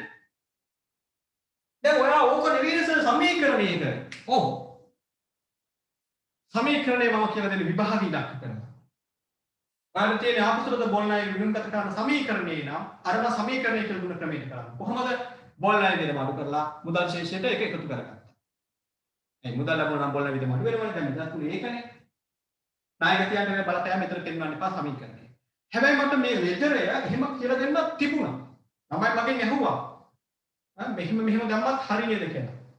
දැන් එක දරුවෙක්ගේ මම උත්තරේ අහද්දිම එයා උත්තරයක් යෝජනා කරා. සර් මෙහෙම කළොත් ඒක හරි නේද කියලා. මම පළවෙනි අතාරිට මොකද අහුවේ? ඔයා මීට පෙර කොමර්ස් නොකරපු මැත්ස් කරපෙන්නේ. දැන් කිව්වේ බයොලොජි කරනවා කියලා. එන්නේ යාලා අර සමීකරණ ව්‍යුත්පන්න කරන්න ඉගෙන ගන්නවනේ. සමීකරණ කොප්පු කරන්න ඉගෙන ගන්නවා. ඒ අනුව එයා ගණිතමය ප්‍රවේශයකින් මගෙන් උත්තරයක් අහනවා. හරි. එකම ප්‍රතිඵලය එන්නේ පුතේ. හැබැයි ගිණුම් කරණයේදී අපිට තියෙනවා අර පියවරය අනුගමනය කිරීම. ඒ පියවර පිට පැනලා ගිණුම් කරණයක් කළොත් මොකද වෙන්නේ? අර ගණිත ඥාණයෙන් අපි හදන ක්‍රමයට හැදුවොත් ඒක තේරුම් ගත හැකි අයසීමියා සහිත වෙනවා. අපේ ගිණුමෙන් හැමෝටම මේ ප්‍රතිඵලෙ ප්‍රකාශ කරන්න පුළුවන් වෙනවා. අපේ මේ ගිණුම් බලනවා වෛද්‍යවරු, ඉංජිනේරුවරු, කලාකරුවෝ, සමහර විට ඕ ලෙවල් පන්තියක් ළඟින්වත් ගිහපු නැති අය. එයාලට උනත් ව්‍යාපාරය ගැන ඒ කියන ප්‍රකාශනය හරියට තේරුම් ගන්න හැකියාව ලැබෙනවා. ඒ නිසා අපි මුලින්ම කරන්නේ මොකද්ද? ගිණුම් කරණයේදී ඒ අවුරුද්දේ කපාහල බොල් ණය අවලංගු කරා. ණයගැති ගිණුමට ගෙනාවන. ඊළඟට මොකද කරේ? එයාගේ මුදල් ගන්නවා. ඒ අනුව මුදල් ගිණුම හර කරා මෙතන විස්තරය දෙනවා. ණයගැති කියලා. ණයගැති ගිණුම දෙනවා විස්තරයට මුදල් කියලා 1.28. ඔන්න බොල් ණය අපස් වෙන්නේ. මොන අවස්ථාවකද? එකම කාලච්ඡේදය තුල. දැන් තව අවස්ථාවක් තියෙනවා. මම ඒක කලින් වීඩියෝ එකකට කියලා දුන්නා. කලින් දවස් පන්ති එක කියලා දුන්නා. මොකද්ද? පසුගිය වර්ෂයක අපි හිතමු මෙහෙම 2018 අවුරුද්දේ රුපියල් 2000ක මුදලක් බොල් ණය වශයෙන් කපා හැදියා. 18 අවුරුද්දේ. මොකද ඩබල් එන්ට්‍රි 18 අවුරුද්දේ බොල් ණය හර ණයගැතිය දෙන්න. මෙන්න ඒ ආකාර 2020 අපිට සල්ලි ගෙවනවා. දැන් යාගේ බොල් ණය ගිරීම අපිට තියෙනවද නැහැ? 18 අවුරුද්දේ ණයගැතිය ගිරීම තුලනය කරලා යාගේ 2000 අයින් කළා 18 අවුරුද්දේ හඳුනාගත්ත බොල් ණය ඒ අවුරුද්දේ ආදාය ප්‍රකාශයට මාරු කරලා ඉවරයි. 18 අවුරුද්දේ ලාභය ගණනය කරලත් ඉවරයි. 2020 සල්ලි ගෙවන විට එයාගේ ණයගැති කිරීමක් අපේ 2020 පොත්වල නැහැ. එහෙනම් මෙතෙන්දී අපිට මේ විදිහට බොල් ණය වරම් කරන්න බෑ. පසුගිය ගිණුම් කාල පරිච්ඡේදයක කපාහල බොල් ණය ගිණුමේ මේ අවුරුද්දේ මුදල් ලැබෙනවා නම් ඩබල් එන්ට්‍රි එක මොකද්ද? මුදල් හර ආපසු ලද බොල් ණය ගිණුම බෑ. එපමණයි කරන්න තියෙන්නේ. වෙනත් කාල පරිච්ඡේදයක පසුගිය ගිණුම් වර්ෂයක කපාහල බොල් ණය ප්‍රවර්තන වර්ෂයේදී ඒ කියන්නේ අපි මේ ඉන්න අවුරුද්දේදී මුදලින් ලැබුණොත් ඩබල් එන්ට්‍රි එක මොකද්ද? මුදල් ගිණුම හර ආපසු ලද බොල් ණය ගිණුම බෑ. ඒක ලියා ගන්න. ආපසු ලද බොල් ණය කියන්නේ ආදායම් ගිණුමක් බවක් දක්වනවා. මේක ආදායම් ගිණුම. ආදායම් ගිණුම. නව ව්‍යාපාරයක් කරගෙන යන කාලෙක අදාළ කාල පරිච්ඡේදයේම බොල් ණය ලැබෙන වට වඩා ඊළඟ කාල පරිච්ඡේදයේ බොල් ණය ලැබෙන එක මුදල් ලැබෙන එක හොඳයි නේ. එක එන්ට්‍රි එකකින් වැඩි ඉවර කරගන්න පුළුවන්. මුදල් හරහා ආපසු ලද බොල් ණය ගිණුම බෑ. මේක ආදායම් ගිණුම. ඒක සමීකරණේ වාර්තා කරන්න කිව්වොත් කොහොමද වාර්තා කරන්නේ? ඒක සමීකරණේ වාර්තා කරන්න කියනවා. එතෙන්ද කොහොමද කරන්නේ? මුදල් වත්කමේ වැඩිවීමක් හා ආදායමේ වැඩිවීම. අවස්ථාවල වෙනස් වෙනවා. අනේ සර් මේක බව ටුට්ටක් කියලා දෙන්නකෝ. බෑ. අනේ සර් එහෙම කරන්න විභාගයට හදිස්සියෙන් ආව. විභාගයට එන කලින් පාස් පේපර් සාකච්ඡා කරනවනේ. මොඩල් පේපර් සාකච්ඡා කරනවනේ. එතෙන් මම මේක හයිලයිට් කරලා දෙන්න කියලා දෙන්න. ටියුටර් එක ගත්තේ නැත්නම් ඒක. මේක මම ඉස්සරහට පේපර් සාකච්ඡා කරලා කියලා දෙන්න දෙයක්. පෙර වර්ෂයක කපාහල බොල් ණය මේ අවුරුද්ද ලැබුණොත් කොහොමද කියලා. ඒකයි දැන් තත්ත්වය දෙකම කියලා දුන්නොත් ඔයා එකක්වත් හරියට කරන්න නැති නිසා මේක නැතුව මේක වඩ කරන්න. අනිත් කාරණේ අපි ප්‍රශ්න 12ක් දක්වා ආවිත් කියනවා. දැන් ඔයාලා ළඟ ප්‍රශ්න 12කට දාලා පිළිතුරු තියෙනවා. ඒ වගේමයි ප්‍රශ්න 12කට දාලා පිළිතුරු සෙට් තුනක් තියෙනවා. මොකද කොටුන? ඒ කියන්නේ ෆොටෝ පිට අහන උත්තර ටික නෑ. මේ ගණන් තව දෙපාරක් හදලා තියෙනවා. අපි ඩියුට් එකේ ඉස්සරහ ගණන් ටිකක් ලෙහෙසි ගණන් ටිකක් තියෙන්නේ. හදාගෙන යන්න තියෙන වේගෙන්. පොඩි පොඩි කෙටි ගණන් තියෙන සමීකරණ විතරයි තියෙන්නේ. ඒ නිසා ඩියුට් එක ඉක්මනින් ඉවර වෙනවා. මේ ඩියුට් එක ඉවර වෙන කලින් ඔයාලගේ මේ ටියුට් එකට දාලා උත්තර සෙට් තුනක් තියෙනවා. එකක් නීති ඔන්ලයින් පන්තියේ සහභාගී වෙන ගමන් හදන උත්තර සෙට් එක. දෙකක් තියෙනවා වාර්තා නියම හදන. එකම දවසේ සෙට් දෙකක් හදන්න එපා. එක දවසක එක හදන්න, ඊළඟ සතිය ආයෙත් හදන්න. අලුතෙන් අපරට කියන්නේ දැන් පොක ගිහිලත් ඇති. 135 ඉන්නේ. එයා වීඩියෝ එක බලනවානේ. එයාලා දැන් වීඩියෝ එක බලමින් හදලාට කියන්නේ වීඩියෝ එක බලන ගමන් හදනවා එක වතාවක්. ඊළඟ දවසකින් දෙකකින් ඊළඟ පන්තියේ ඊළඟ වීඩියෝ එක දැන් මෙහෙමයි. පළවෙනි වීඩියෝ